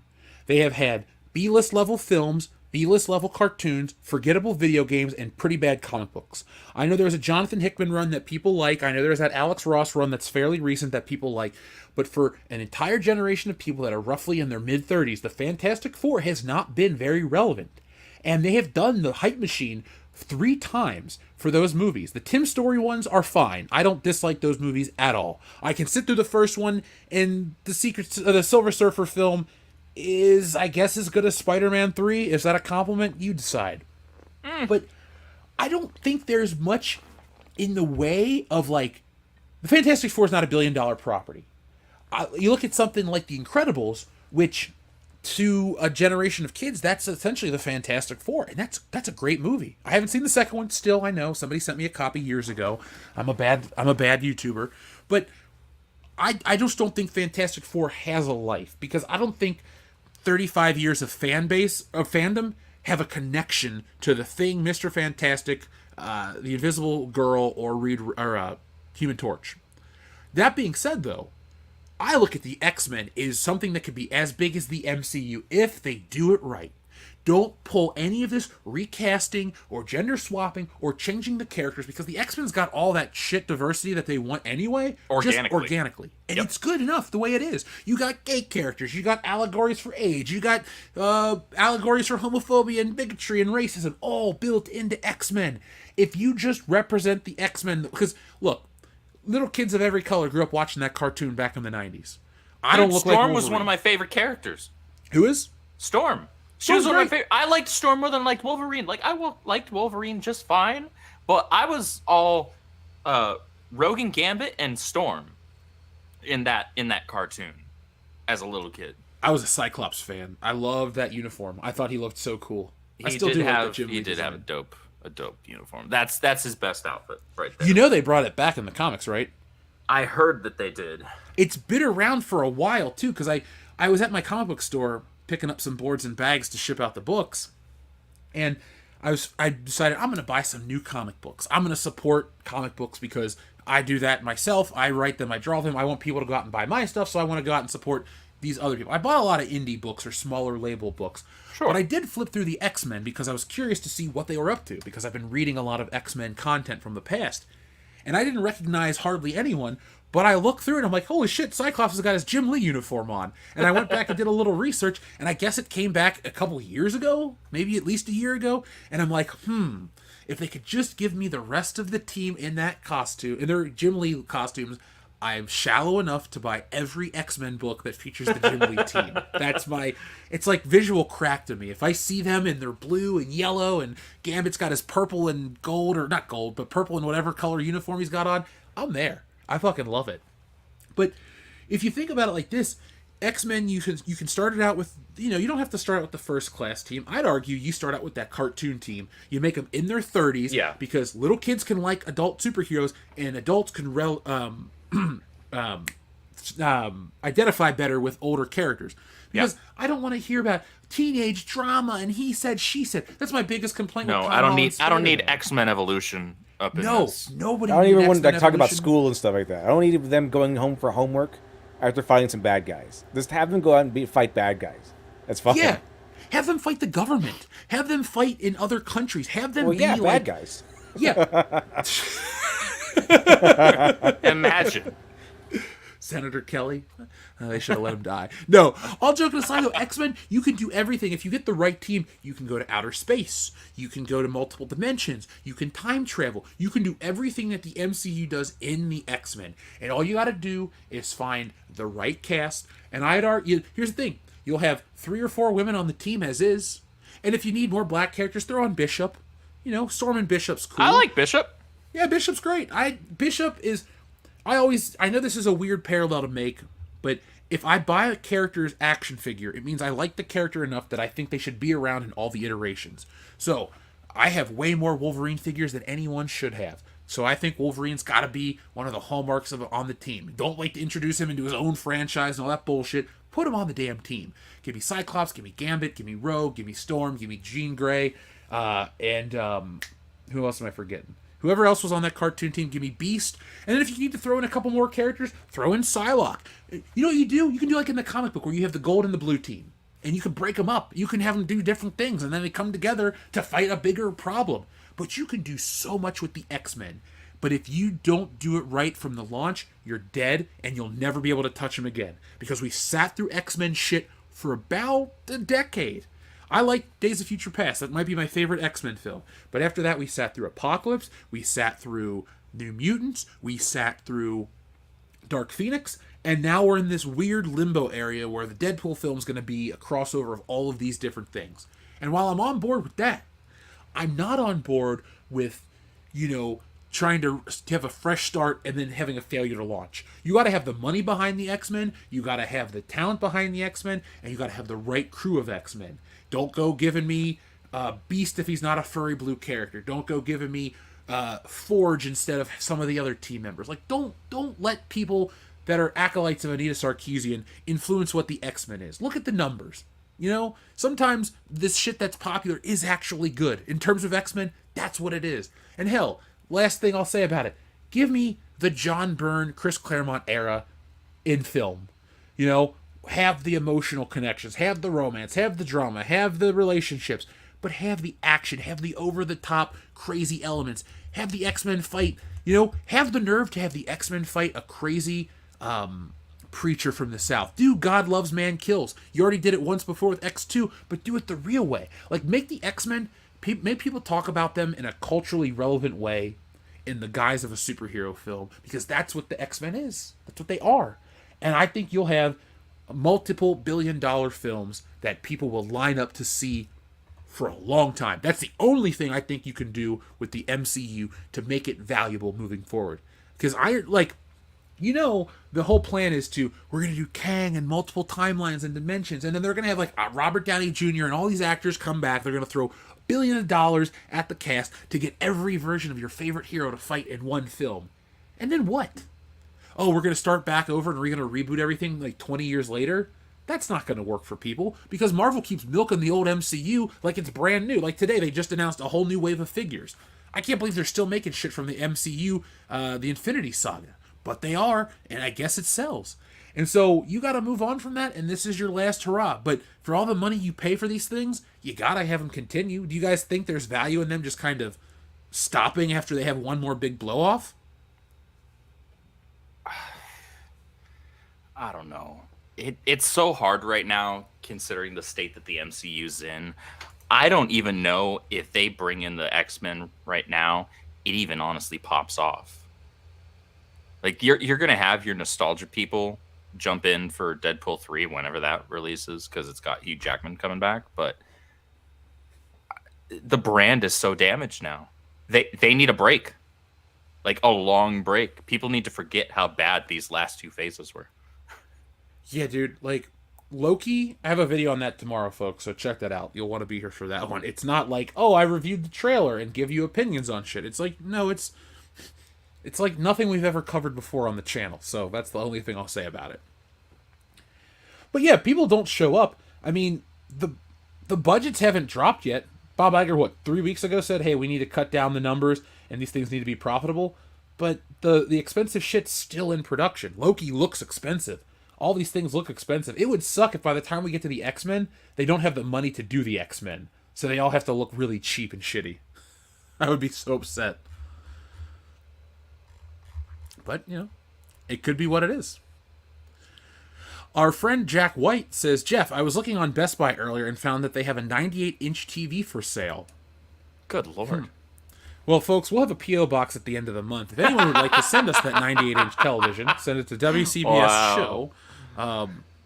Yeah. Respect. I don't know what I'll do with a 98-inch TV. I do. I will look at it all day. I will hook my computer up to it, and I will work on a 98-inch screen. Lord. Our friend Jack the Outcast, thank you, Jack. He says, Anita may be gone, but the damage that she and her ilk have done to games will remain. Girls can have a handsome man, but men can't have a hot woman. That's true. They gotta be frumpy and weird looking. Yeah, it's about you gotta respect women. They gotta be covered up, and it's about respect that was never earned. Meanwhile, they have lines like "That's America's ass." Yeah. For Captain America, and then having him shirtless tearing apart wood. But if a girl does that, then it's a problem for some reason. Yeah, I want to see Power Girl in a film, and I mean accurately cast. Like, Okay. It's gonna get Brie Larson. Like Brie So you Larson need- joins the DC. Oh God. that's the greatest crime against humanity. She's would be. Marvel and Power Girl. Don't take away her greatest attributes. Yeah, literally all of them. Yeah, that's it. It's like Superman. Brie has none of them. No, I mean, unless she's gonna go under the knife and get him for the film, then I'll respect that sort of method acting. But I don't think we're gonna get that. I would actually respect the shit out of her if she did that. If Brie Larson, that would be one of the greatest face turns in the history of entertainment, honestly. If Brie Larson all of a sudden stopped being an insufferable, I guess to be fair, she's been mostly quiet the last couple of years, but if she like did full face turn from her 2019 it wasn't made for you, don't need no white man's opinions on what did or didn't work for him about Wrinkle in Time. She swapped from that over to like full on actual like badass cool chick, went under the knife and played Power Girl. I'd be like, this isn't Brie Larson, this is Based Larson. Sammy gets it in the chat. I just saw it in the chat. He gets it. Probably just like I don't know, just rent out a like porn star's body and then CGI Brie Larson's face on her. That would be so weird. It would be more expensive to do it that way. I can see them doing that instead, though. For some reason, wouldn't have they ever been sensible about money? Just cast Sydney Sweeney. She's got what they need to play Power Girl, or what anybody needs to play Power Girl, and she's a decent actress. So, now, do you think that Brie Larson was coached to shut the fuck up? Like, do you think somebody took her in Hollywood and was like, look, we like what you say, but you got to change it because you're costing us money? Like, you're making the haters too much money, like way too much money. I think it's possible, and the only reason why I think it's possible is because of just how immediate it was, right? It was just all of a sudden she kind of dropped off the face of the earth and stopped talking in public. Like, even when she was asked about the sequel to Miss Marvel or Captain Marvel, which is we know now to be the Marvels, and her like, I didn't even take her response as snarky. It almost sounded defeated in a way when she was like, I don't know, does anybody even still want that movie? Like, I heard that and I was like, somebody told you to keep your mouth shut. That's what went through my mind, honestly. It was a smart move. And that's how it should have been the entire time. That's how it should be for all of these actors and actresses in Hollywood. I don't care what your opinion on something is. Stop running your mouth about it. I don't care who you vote Stephen for. Amell has to say. That took balls of steel what he said. I'll give him that much credit. But it's just, like, shut up. Just promote your movie. Say, hey, we put a lot of work, a lot of passion into this film. Hope everybody comes out and enjoys it. There, done. Easy. That's too Easy simple, money. man. Easy money. That's less work. It's more than just a good movie. That's less work. Because the things that come out of these people's mouths that are promoting it tend to paint and put a specific lens over the eyes of the people who end up going and seeing them. If none of these people had said the stupid crap that they do, it would completely change people's perspective about how they view these movies. Obviously, there's still objective things, like, okay, maybe the dialogue was bad here. I'm not saying woke or anything. I'm just saying, like, maybe objectively this dialogue feels awkward, right? Or maybe the CGI was bad here. That's an objective thing. That's something that you can measure on an objective level, and you can apply that across all films. Those kinds of things. But otherwise, like, other things, you can enjoy something and still acknowledge, okay, I liked this movie for this, and this, but this needed work, right? You can do that. But when these people, whether it's the writers, the directors, the actors, whoever it is, when they sit on their high horse and they say, oh, we made this D&D movie because we like to emasculate male leads. And people were like, okay, fuck you and fuck me, I guess. I'm not going to go see that. And then the people that did watch the movie were like, I don't know what the hell they were talking about. There was none of that in there. But I totally understand why people heard that out of the director and writer's mouths and were like, yeah, not interested. It's like every time one of these promotions about a movie say that, I think of the Joker. Very poor choice of words. I just have no interest in it. Like, why would they even say that? Like, then they had the audacity to go like, oh, we wanted to do something fresh and new. Oh, emasculate male characters? That's not fresh and new. I could just go around and just get 10 new movies that just came out and I see a lot of emasculated characters. Well, emasculated male characters and masculinized female characters. It's just what everybody wants. Chicks that are like dudes and dudes that are stupid. So that's what nobody buys. So thank you, Hollywood, for giving us the opposite of what we've wanted for a long time. Thank you, Jack the Outcast, as well. John Thomas says, I followed the Gamergate because it was tangentially related to the Sad Puppies movement attempt to salvage the Hugo, Saturn, and Nebula awards. Were you guys aware of this? I was not. I've never heard of this, actually. I do know they've all been taken over. Sad Puppies movie. I'll be completely honest. I don't pay attention to any award shows whatsoever. I would probably mix up the Emmys and the Oscars because I just don't give two shits. So I have no idea. No. I don't like when puppies are sad, though. Does that count? I do know it's a little strange. It's a little, well, not strange, but telling that all of these prestigious awards, like the most prestigious awards in comics and writing and things, like the Hugo and the Eisners, people have complained recently from the Eisners. It was a debacle in the recent Eisners that people were coming out and saying, yeah, my book has an Eisner. My book won an Eisner. And for those of you who are wondering why there's no sequel, because you get nothing. You get absolutely nothing from winning the Eisner. You don't get clout or anything like that. So they wrote their book, they got their Eisner, and they got nothing else, and they had to go back to, like, I think working in a restaurant or waiting tables.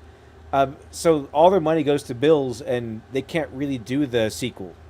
So it's a very strange that these so-called prestigious awards are, if you get awarded one, you can't really do anything with it or sell it on clout. It's very, very telling. It's like if they lost all the credibility or something. I mean, as a creator myself, I do feel for them. It's like, in a way, it's like, oh man, you reach a certain level and you can't do much with it. But you kind of put yourself in that situation, and certain types of people have created how do I say it? They've created an environment where their awards mean nothing. They've really just ruined the art form of comics. It kind of sucks. Well, because they turned the awards into a freaking propaganda piece is what it is. It's like, okay, whose movie had the most boxes checked, right? Or and even at this point, like who added extra boxes that we didn't even know existed, because you have to have all these other boxes checked just to qualify for the awards now, right? And so when they started doing that, they removed any of the validity and legitimacy of the awards to begin with, right? It's completely useless. It's meaningless. If a quality piece of art and entertainment that people enjoyed doesn't qualify for an award for the sole reason that didn't have an equal number of actors of every single ethnicity that populates the planet Earth, and they all have an equal amount of screen time and an equal amount of dialogue, they don't qualify. But this mid-ass movie that just checks a bunch of boxes does. I'm sorry that I don't know how I'm supposed to take your award ceremony seriously at that point. People shouldn't be chasing the awards. People should be chasing creating a product that is of quality, that people enjoy, and it being enjoyed is usually reflective in its sales. In its long-term sales, not just, opening weekend, because people opening weekend, you get that money whether the people liked the film or not. Okay, what did it do in its second weekend? How did it do in its third, fourth, and so on? How is it actually performing? How is it received by people, not paid critics? And was it on a technical level, something of quality, okay, it should be in the conversation. Simple as that.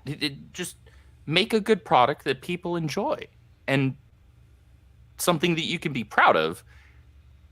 And if you get an award for it, great. But don't be chasing an award, because the qualifications and stipulations for those awards have become so degraded and blurred and stupid, honestly, that if you are chasing that award, you are chasing a degraded product.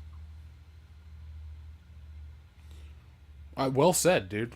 Very well said. Thank you. Our friend Jade the Real McCoy says, Anita is gone and nothing of value was lost. Not a damn thing. You are very correct, sir. TLJ Screwjob, what's up? He says, Mortal Kombat Tanya gets hit with the ugly stick. Seriously, look up her face model. They look nothing alike. But guys have bare chest exposed is okay. I have seen that online. Have you guys seen the controversy around this Mortal Kombat ugly character? I did see that, and that was a beautiful... I think she looks better. I haven't played Mortal Kombat in a while because I'm not very good at it. But yeah, the actress she's beautiful. And then I look at the character and I'm like, I wouldn't say that it's the ugliest character I've ever seen in my life. That would be disingenuous, I think. But it's similar to what they've done with a lot of other female characters in gaming, where they'll have a beautiful motion capture actress for the character, and then they'll make these weird choices for tweaking the face.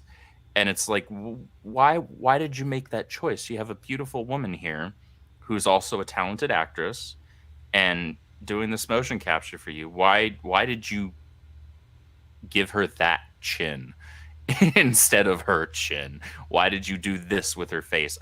I don't understand that mentality, and it's super weird. It goes back to this really strange obsession and notion that they have of the best way to represent empowered female characters is to make them look and act more male.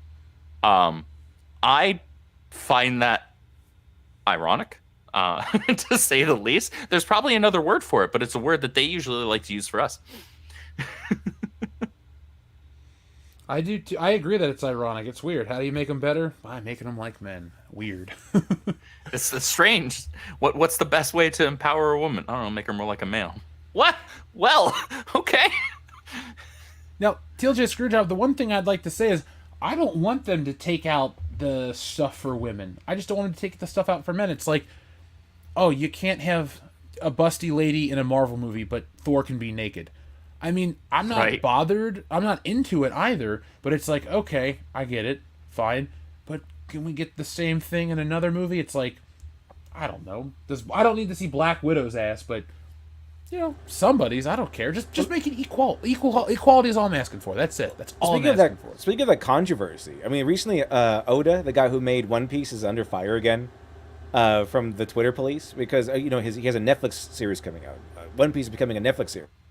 And they said they found a quote from him where the female fans are writing in of One Piece, said demanding that Oda put in romance, and he responds by saying, "One Piece is not a romance book. It's not. It's for boys. Like he's like it's not for you girls. It's for boys. Yep. I'm not going to change it for the sake of girls." And then so they found this quote, this instance, and saying that he's making them feel endangered, that women are not feeling safe, and he's sexist because he doesn't cater to women or whatever. But the thing is, he has a large female fan base, and they really like it. He's just not going to change it for them. No, they that's like why it the way you it is. don't listen to Twitter, people. You don't listen to Twitter. You don't listen to Reddit. Ever. Not even once. And then he went on to say in his speech or his response, he says, well, thing is, the guys don't write in like this. It's only girls who write in like this. So basically, guys will say, I don't like this, and then they'll move on. But it's the girls who write in and say, I don't like this. You need to change it for me. Mm-hmm. So he mentions that too, where it's like the guys don't really say anything or mention anything. They just kind of step in and move on if they don't like it. It's the girls that write it and say, please change all of this stuff for us. And he's like, no. It's for boys. Yeah, no. You can stay, just don't cause a ruckus. You know? This wasn't made for you. That's basically what he said. That's his response as to why he's not changing things. I mean, he's worth $200 million, has a series like 2 trillion chapters to it, and is hailed as his series is hailed as one of the greatest and most famous manga series of all time. I don't think he needs to learn. The only thing he needs to listen to any of these weirdos on Twitter who live like 10 million cats and roommates and are begging for sandwich money on the internet. Yeah, I don't think so. it's in the top 3 shonens ever. It's in that same conversation with Dragon Ball and Naruto. That's its space. That's the air that it is sharing.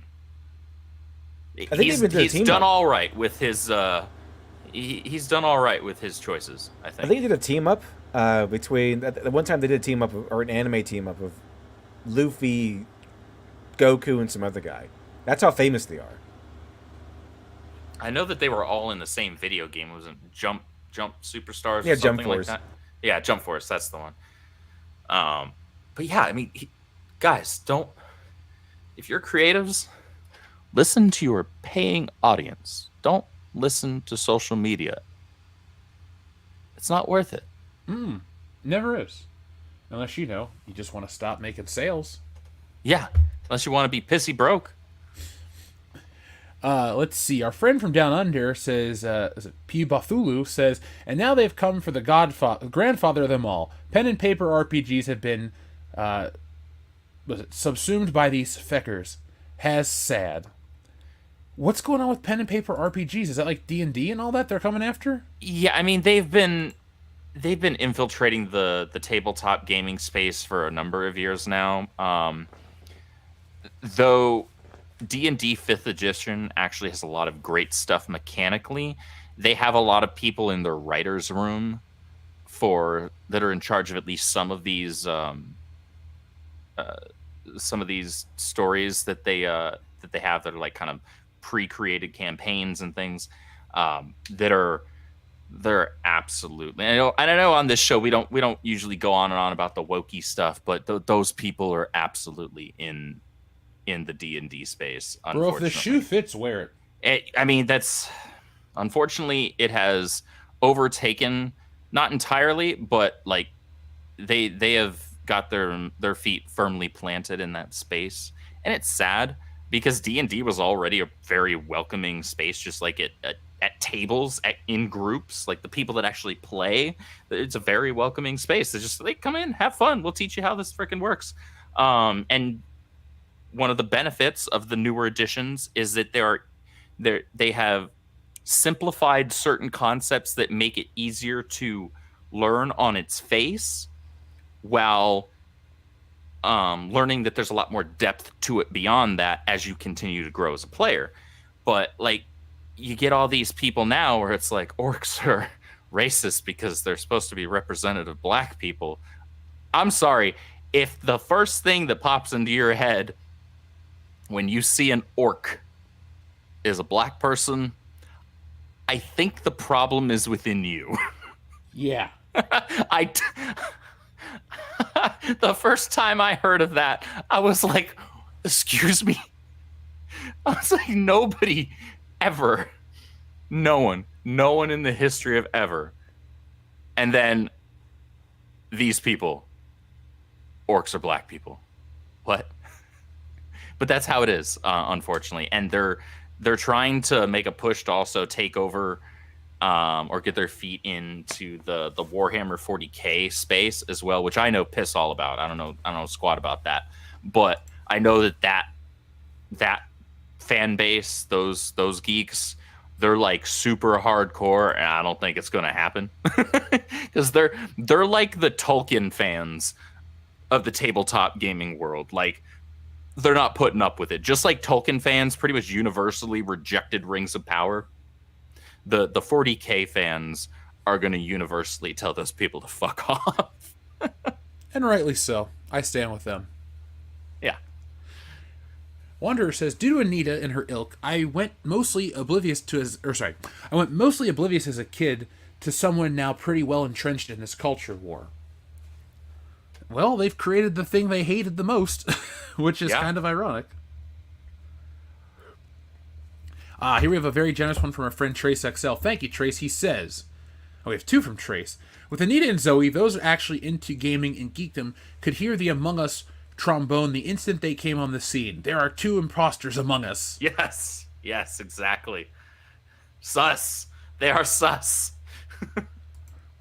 Trace, again, thank you very much. Damn, Trace, thank you. Yeah, he says, women in geek media have always been welcome in both the media and in groups that are into it. We never said that women weren't welcome and stopped saying no girls allowed right about the time boobs became alluring. Yes. I mean, we are men after all, so This is true. And guys, if you are fans of boobs, hopefully you lucked out and got a copy of Tits and Art. thank you for that. I'm going to put Tits and Art on the Stealing Solo website and eventually rebrand it into just a WCBS comic site because I'll have multiple products on there. But to the people that have asked about international shipping, I'll put that on there this week and make more videos talking about the book. For those who want a copy of the Fandom Menace edition, I will dig those out of storage and I will put those on the website as well, and you guys can get copies of those as well. So you can be the ultimate Stealing Solo collector, which is my first big graphic novel, and you can get all the editions. There are 5 covers in total, and once I sell out of the original printing, we'll make the sequel with Mark Hamill, and then I want to get to the third book, Frankenfisher, The Bride of Solo. Oh, man. It's dark, but it's funny, so check it out, folks. StealingSolo.com. I'll go there. Fuck it. It's art. Somebody's got to go there. Somebody's got to have the balls to do it. Believe me, when I came up with the concept, I thought to myself, if Carrie Fisher was alive, she'd be the first person to buy this book. So I heard she had a good sense of humor. yeah, she also had a great birthday, same as mine. So October 21st, babies for the win. DLJ Screwjob says, I forgot if it was Mass Effect, Andromeda, or The Last of Us 2, but Anita took a photo with the developer team, and one of the Twitter comments was, she's involved, bye. I've never heard of Mass Effect Andromeda. There are 3 Mass Effect games. As far as that comment goes, I'm pretty sure that was with regards to Last of Us Part 2. Yeah, that game was a dumpster fire. Like, the shit that surrounded that game was not positive. No. And if I see Anita... Like, if Anita Sarkeesian was involved with Beverly Hills Cop 4, I'd skip it. I wouldn't even give it a fucking time of day. But Jeff, it's got Harold Faltermeyer doing the music. I don't give a damn. That woman is a pariah. I will not pay any money or time for anything she's involved with. Commandant VHS says, gamers will ask for a bowl of crap and ask for more. Yeah, and they'll pay the DLC prices for it. Not all, but I will. I guess I get your point. TLJ Screwjob says, R.I.P. Paul Rubens. I'm going to watch Pee-wee's Big Adventure in his honor, but skip the clown part because fuck clowns. I hate clowns because of it. Clowns just annoy me. Like, I don't have a fear of clowns, but anytime I see a clown, I'm like, I kind of want to punch you in that big stupid nose of yours. I dated a girl in college who was definitely afraid of clowns. And, like, in the beginning of our relationship, I went over to her dorm room and we watched It. And I just wanted to see her squirm. I'm assuming you weren't disappointed. Oh no, we dated for a year, but it was funny to just watch her freak out over a clown. I find clowns funny, but I also don't find them like that funny. You know, if there's a clown somewhere, I'm just like, hey, it's a clown. That's it. I don't go, oh my god, that's scary, or oh my god, that's the funniest guy ever. They're just there. But thank you, TLJ Screwjob. I remember the clown part quite well. I equate that clown scene in Pee-wee's Big Adventure to the drug-fueled dream the dude has in The Big Lebowski when they're gonna cut off his Johnson. Like, the part that scared me in Pee-wee's Big Adventure as a kid was Large Marge. I mean, who saw that scene coming? I'll have a Large Marge button for the show this week, folks. That could be fun. But yes, R.I.P. Pee-wee Herman. We did a Good Morning Pop Culture dedicated to him today, so check that out after this show's over. And be back tomorrow at 11:15 for our new video. Trace XL says, the elitist nerds that cred check everyone don't last long in geek circles because we don't like them. Either they act like you're not a geek enough, if you don't know everything. Yeah, I don't like those people myself. I met a guy who was like that about Spider-Man, and you know how I got back at him, Andrew? What'd you do? I went and I pulled out some names that he didn't even know, and then he stopped pulling that shit with me. Smart. because he's like, I read this book about something else, and so then we're talking about the night Gwen Stacy died. I'm like, oh yeah, the inker Tony Mortallaro and something else. And he's like, I don't know if that's the inker's name. I said, go look it up. And so he went over to a trade paperback that had the story, and he goes, oh my god, you're 100% right. I said, I know. And homeboy never questioned me after that. Yeah, it's like, checking. I'm not trying to be, above reproach and this and that and be perfect, but I just don't want to like have the fun sucked out of my geekdom. That's what Anita Sarkeesian did. No, I think it's important that if you're going to claim to be a fan of something, that you actually know about it. Otherwise, just say you're a casual fan, and there's nothing wrong with that. Say you're a normie on things. There are things that I'm normies on. I'm a Trek normie, right? I'm a normie on a lot of different Marvel characters, and I'll flat out admit it. I don't have to be the expert on everything. Just don't be a douchebag if you do know a lot about things. Like, one of my favorite things as kind of the Flash facts savant that I am is teaching other people things about the Flash. Like, I enjoy that. I don't be like, I know more about the Flash than you. No, I want to share my knowledge. And so if somebody says, oh, I really like this thing that I saw out of the Flash. Okay, well, here, check this out. You might like these books, and you might end up liking them even more. You don't have to be a douchebag about it. No, just enlighten the people around you, and then get them into it too, and then everybody wins. Exactly. But thank you, TraceXL, for all your generosity tonight. Adam Wofford says, Jeff, if it wasn't for Gamergate, we wouldn't have you, Dion, Nick, or Kendo. Can you also give me a 38 special? By buttons, of course. Here's a 38 special for you right now.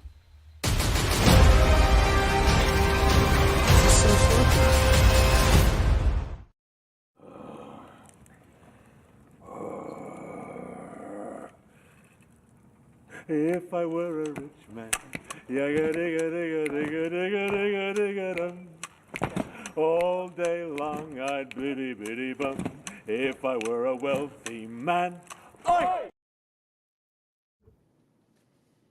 Love Doc Ock. Alfred Molina, fantastic. Yeah, he was... Dude, Spider-Man 2 always hits. I've never turned it off and gone, this movie doesn't really resonate anymore. I always go, that's so great. Yeah, that's the only proper, correct response to that. But thank you, Adam Walford, and you're correct. If it wasn't for Gamergate, we wouldn't have a lot of the stuff we have in this sphere, excuse me. Some people should be speared.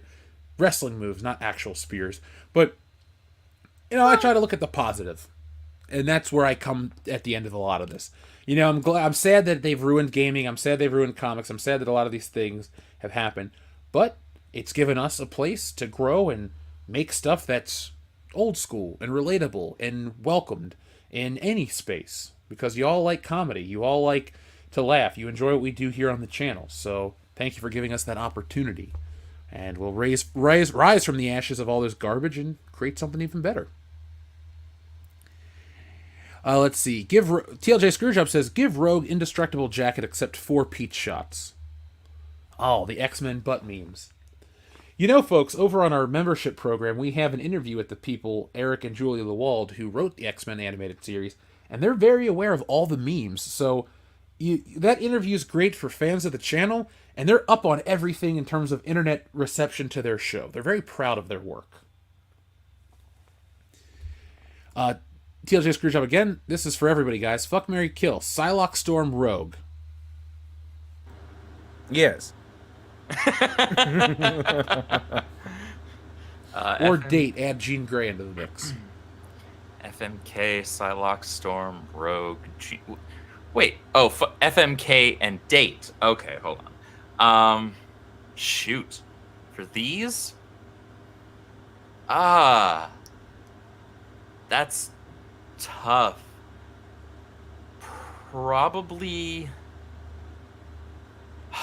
Shit. All right. Mary Storm.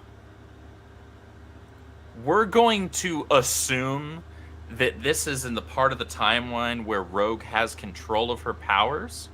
And and so it won't kill me. Fuck Rogue. Date Psylocke, kill Jean. I mean, she's I can't believe I just killed the redhead, but I ain't about dealing with that Phoenix Force shit. I'm not about it. A bad experience. I'm gonna go with I guess I'll marry Storm because she's cool. I'll kill Jean Grey because I don't want her to go apeshit on me. I'll fuck Psylocke and date Rogue. All right. I don't really Until know these characters. So I know Rogue. I mean, yeah, I know Rogue. I think everyone does, though. I know Jean Grey was evil or something. And Storm, I remember she was like the leader or something.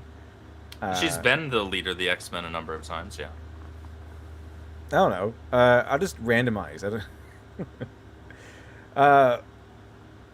the FMK, this in order, I guess. It was Psylocke, I guess Mary. Mary Storm. Murder, kill. That'd be kind of funny. And for me, Psylocke, Mary Jean. I don't know. Rogue is pretty awesome, so I guess I'll marry Rogue. And then kill Jean Grey, because I know she's evil or something. I mean, when the Phoenix Force possesses her, yeah. Yeah, so I'll go with that.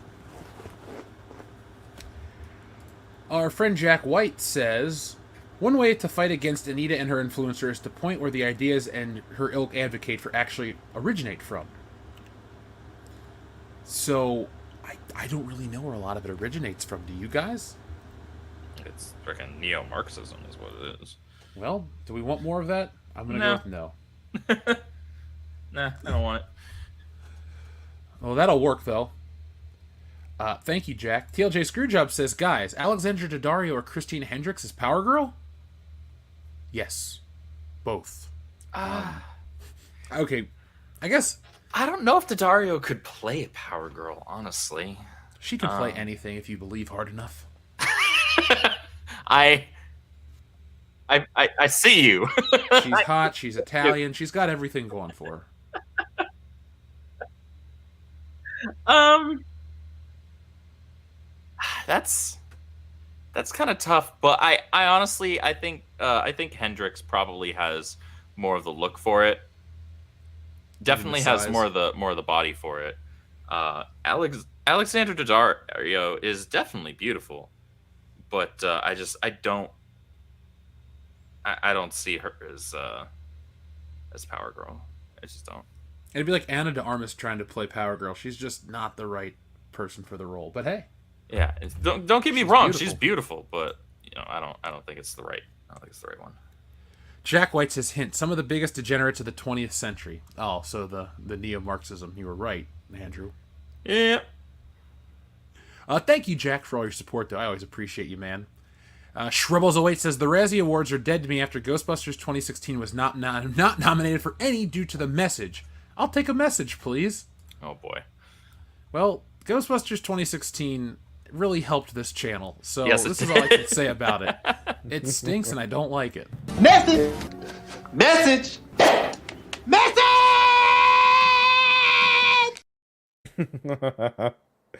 It is pretty funny that they're trying to do this. Every single thing they do is to upset us and like get one over on the chuds and all the bigots and everything, all the stupid fanboys and everything. And then at the end of the day, what they did was like they kind of launched and funded all of these channels that are just popular now. It's like, I mean, a lot of channels are popular now because they have destroyed culture and to such an overt extent. Everyone's like, "Hey, this is dumb," and then they had people have had the audacity to dare say that, "Hey, stop playing politics and this stuff. I want to go to the movies to have fun," and then in response, they didn't say, "Oh, they're going to take you into consideration as the paying customer and change things to suit our collaboration together." They said, "You're Nazis and bigots and sexists and homophobes and stuff. Get out." And then we all did, and you're like, "Wait a minute. If the customer leaves and take money with them, we don't get any money? Surprise Pikachu face? What?" And so, it would amuse me very early on that we might get upset for a few minutes. We'll make a video on it, whatever, and then we walk away and move on to the next thing. Maybe they talk about it again or whatever. But they're left. They're the ones left with a multi-million-dollar bill and a ruined career. So I don't really think they got one over on us the way they thought they did. They never do. They're just too silly to realize that. Yeah, no, that they can laugh for a little while because, unfortunately in the entertainment industry, there seems to be a lot of situations of failing up. This person creates a product that not only doesn't make a profit, but it actively loses money. What happens? They get a more high-profile project because that makes all the sense in the world. And then they ruin that one too, right? Or underperforms massively. In any other industry, if you are losing your employer money, you know what you also lose? Your job. However, in the entertainment industry, whether it's comic books or video games or movies these days, the opposite seems to hold true. However, the silver lining is that the bill comes due. Eventually, the money dries up. You can only sustain losses for so long. Disney, I won't say is in a state of panic, but they were pretty comfortable even after they had been shitting out billion-dollar films and thought they could continue to do so once they dropped the quality with phases 4 and 5. They were still losing money, but you know what? They could subsidize everything through the myriad other revenue streams that they have, especially their parks. Their parks are where all their money comes from, guys. Like that's where the real bread and butter is for Disney. It's the parks.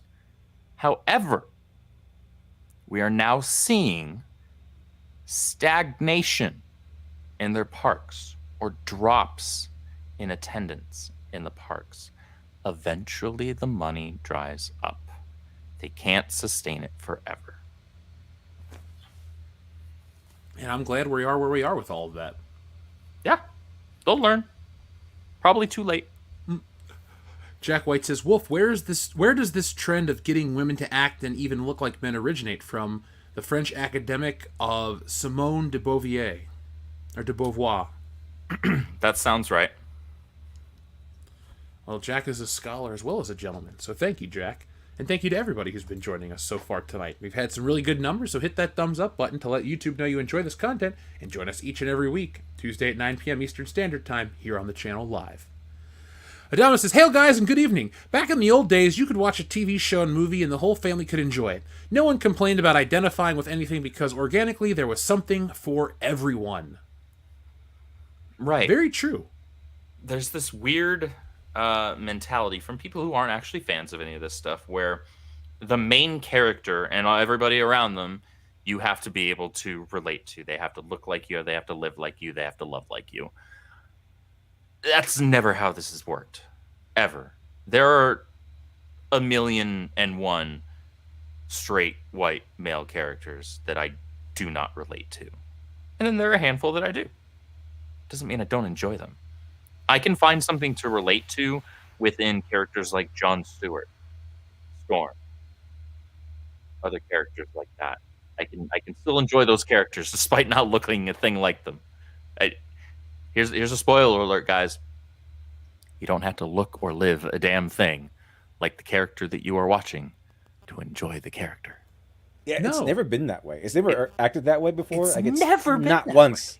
It's like people in stories are supposed to inspire you. That's why they have like characters like Odysseus and Hercules. Like who in the world could relate to Hercules and They're Odysseus? Like, aspirational and inspirational. Like, oh yeah, that guy. I could totally relate with Hercules because I too kill hydras. Like maybe you can relate to struggle. That's the part you relate to because he struggles and he overcomes things and he's awesome. He's this great person who does these great things. Same thing with Odysseus and Jason and the Argonauts, all kinds of things. So it's not because they look like them. It's always been because these characters are presented as these great heroes are larger than life. They're in with duels with gods and outsmarting just creatures of myth, and then that's what they do. They just get in all these adventures. And the thing is, it's never about how they look. It's always been what they do, how they act, what choices they make, the struggles they go through, what challenges they overcome. These characters, heroes in myth and history, have in all these stories from thousands of years ago until now, have always been aspirational. They were never supposed to be you. That's never how it worked.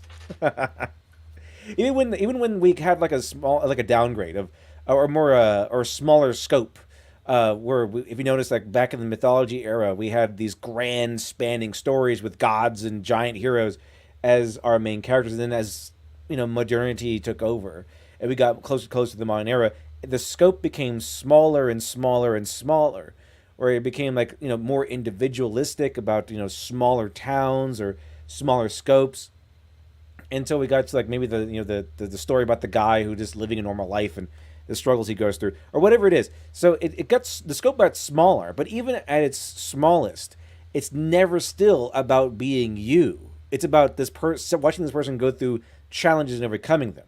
This is why, even for a person who's not disabled, a story about a disabled person overcoming challenges is still inspiring to that person. It's because it's not because they are you, or it's not even because you are sharing in their disability. It's because you're watching this person encounter horrific challenges and then not backing down and overcoming them. And that's always inspiring. That's always intriguing. Something literally anybody can look to as inspiration and aspirational. Thank you, Adama, for your very generous super chat. And I miss when entertainment has something for everybody. Jack White says, and the reason that is because Simone lost the looks game. Oh, in terms of their views and beliefs? I guess you're just mad because you're ugly? Is that what you're saying? I guess so. Fugly, so must be a douchebag. Oh, she looked like a guy, says Jack. Ah. Adama also has a fuck, marry, kill for us before we keep on rolling. He says, fuck, marry, kill, King of Fighters, SNK, and Dead or Alive. And he also requests 2 buttons. While you guys think about that, let me press the buttons for everybody. And we'll be right back, folks, after we press probably the best button on the channel. Who's that Pokemon?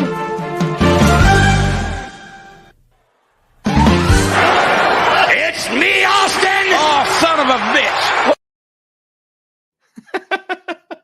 The JR with the son of a bitch always gets me. Every fucking time, man. That's I the press best that part. button for fun. That's the best part. And then here you go, Adama, as well.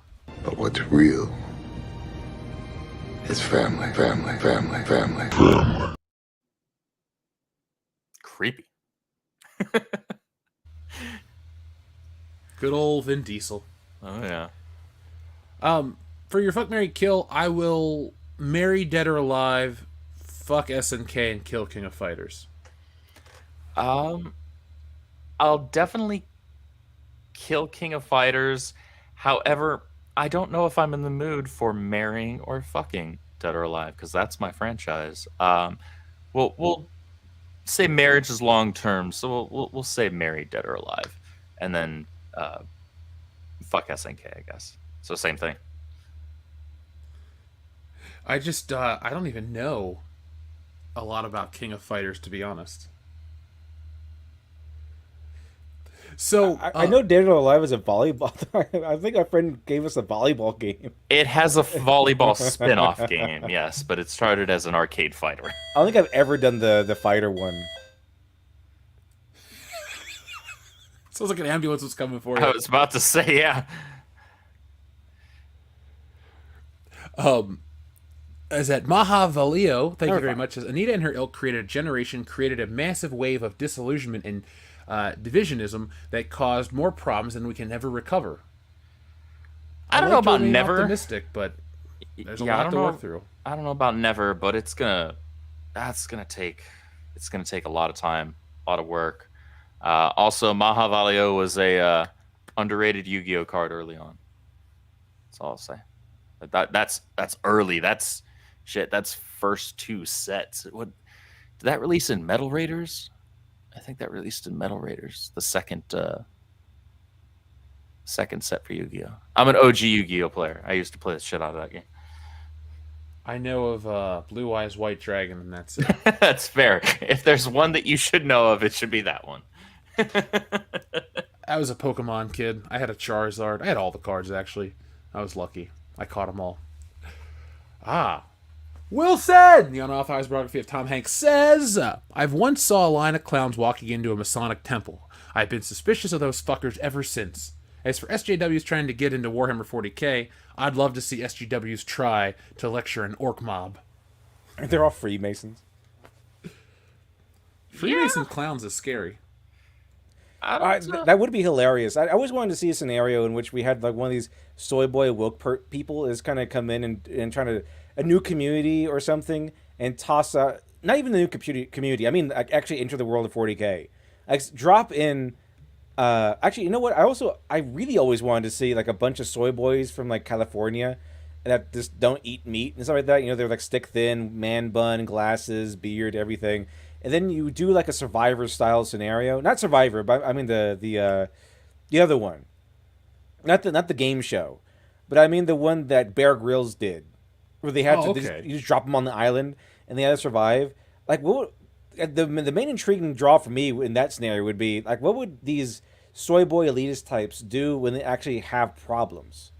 Like if they're faced with actual problems, not these fake problems, but like real problems, like everyone else has. Cry. That'd be hilarious. I know they did like a man versus women thing on that one. I assume it would end up like the women's island at that point. Probably. Or they're all just dying. It's like, oh yeah, you're dying. They just took all these tests and and the half of them are just walking around in circles and dehydrating and dying as well. That's what I would think it would be going around. Everyone is blaming each other, and just I really want to tell my friends on Twitter what's going on, and like, oh my goodness, you're like Trump. I can't remember. I really want to see this.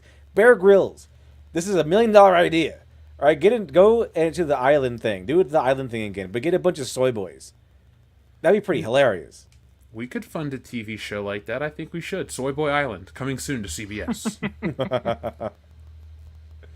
It'd be awesome. Shrubble08, thank you very much. Shrubble says, diversity. Hitomi Tanaka as Power Girl with the boob window. Yes. Sorry, that was a fast yes. Yeah, sure. That's a great casting choice. I was going to say, wow, that was really quick. You had me at Hitomi Tanaka. Anything she wants to star in, I'm there. Day one. Let's have her star in a remake of the Texas Chainsaw Massacre. Leatherface will have a different... he'll change his tune rather quickly. John Thomas says, I'm holding out for Kick-Ass 3, Return of Hit Girl. One, I want to see Chloe Grace Moretz and Kick-Ass have a happily ever after. Have anyone read that one? No. Kick-Ass didn't really... Nor have I. I'm only aware of Kick-Ass 1 and 2 from the movies, and I've never read any of the books. So, yeah. So, guys, I think we've hit a good time. We're talking about Anita Sarkeesian, and I think we hit that very well. Oh, that was Darian217 that said that. Sorry. Darian217 said, I'm down for some diversity. Let's have Hitomi Tanaka play Power Girl with the boob window. Slap a blonde wig on her or dye the hair. Or just have dark hair. That's cool. Look, there are other more important casting assets than the hair color. Okay. I see you. Wait, I have my camera on? Shit. No, I was rocking my bullshit club shirt, so I wouldn't care if people could see me. But guys, I think this is a good window of time. A nice 2-hour stream. It was nice and tight. We hit our talking points. I don't think there was any fat on the show, and we had a lot of people watching. So, hell yeah. Literature Devil, is there anything you'd like to say before we go? Oh yeah, well I still have my Dr. Alpha Did Mention Alibi Volume 1 still available on Indiegogo. And because there was a surge of support, there is now a story, like an extra story attached to it. It is now complete, and it just needs lettering, so that's about it. But yeah, it'll be attached to it, so you have even more value with it now. But it's almost done. I have all the pages are done now. All that's left is coloring and lettering, and then of course printing, and then we're ready to go. Hell yeah. What about you, Andrew? Anything you'd like to tell the audience about before we go? If you guys pre-ordered a copy of ISOM 2, we are currently in early fulfillment phase. So if you pre-ordered in that first week window, orders are going out. We have already sent out, by tomorrow, it will have been almost 4,000 orders. So we're pumping them out. Eric is in the warehouse early in the morning, head down, earbuds in, working like a beast, trying to get you guys your books. So hang tight, bear with us. They'll be in your hands soon. And when you do get them, please, please, please post on social media. Read it, review it, talk about it. Go to your local comic book shop and talk it up. We've got a dedicated retailer portal on our website for it. And the same thing goes when you get your copy of not just Woke Busters when that finally comes, but also when you get your copy of Stealing Solo. Talk about these books, guys. Hype them up. Tell people why you actually enjoy them. Don't just make it about, oh, this isn't a woke book. No, that not being woke doesn't equal good. It's still got to be something of quality. The person has to tell a good story. It has to have good art. This is a visual medium. We think that's what we've been doing with ISOM. I know that's what Jeff's been doing with his work. Make sure you guys are spreading that love. Thank you. I appreciate that. And yeah, folks, like, Woke Busters is an ironic title. It's a satire of the world we live in today. And so you're definitely going to want to check that out. I'm working on it all the time. It's going quick. I'll be done with it this year. Then we'll be able to launch it and do all kinds of big stuff with it and get it out to everybody in America. But right now, Stealing Solo is moving way quicker than I thought it would. So I have taken the time to make sure all these books get shipped out as quickly as possible and still make content. So join us tomorrow for that. But you can go to stealingsolo.com and get a copy right now. Once they're gone, I will go make you guys the sequel.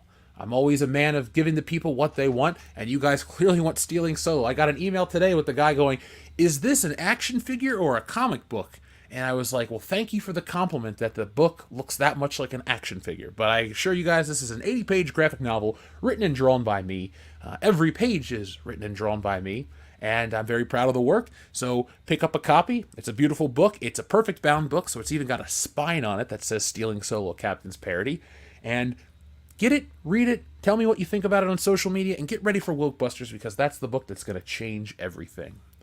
Now, our friend Basara549 says, Hugo is given for science fiction awards at Worldcon. Went from indicating quality to woke garbage. Same people trying to hijack Dragon Awards now. Puppies fought it. Gotcha. Oh, okay. Okay. We had, why am I drawing a blank? We had an award winner on our channel not that long ago. Larry Correa. Yeah, he was on the channel a few weeks back. Folks, we're working on our next episode of Writers on Writing. I'm going to contact the publishing company and get some more excellent writers on the show. That episode got a lot of good traction. A lot of people were talking about it, and it was a lot of fun. So fun is what we want to give you guys here all the time on World Class Bullshitters, and that's why we're providing you comics, with videos, with all kinds of content here on WCBS. So from all of us here, thank you for watching. We'll be back next time with more. But in the meantime, be smart, be safe, be cool, but always be excellent to each other. Did you see that guy accidentally hit that moose with his car? No. Holy shit. Jamie, pull that video up. Oh my god, oh my god.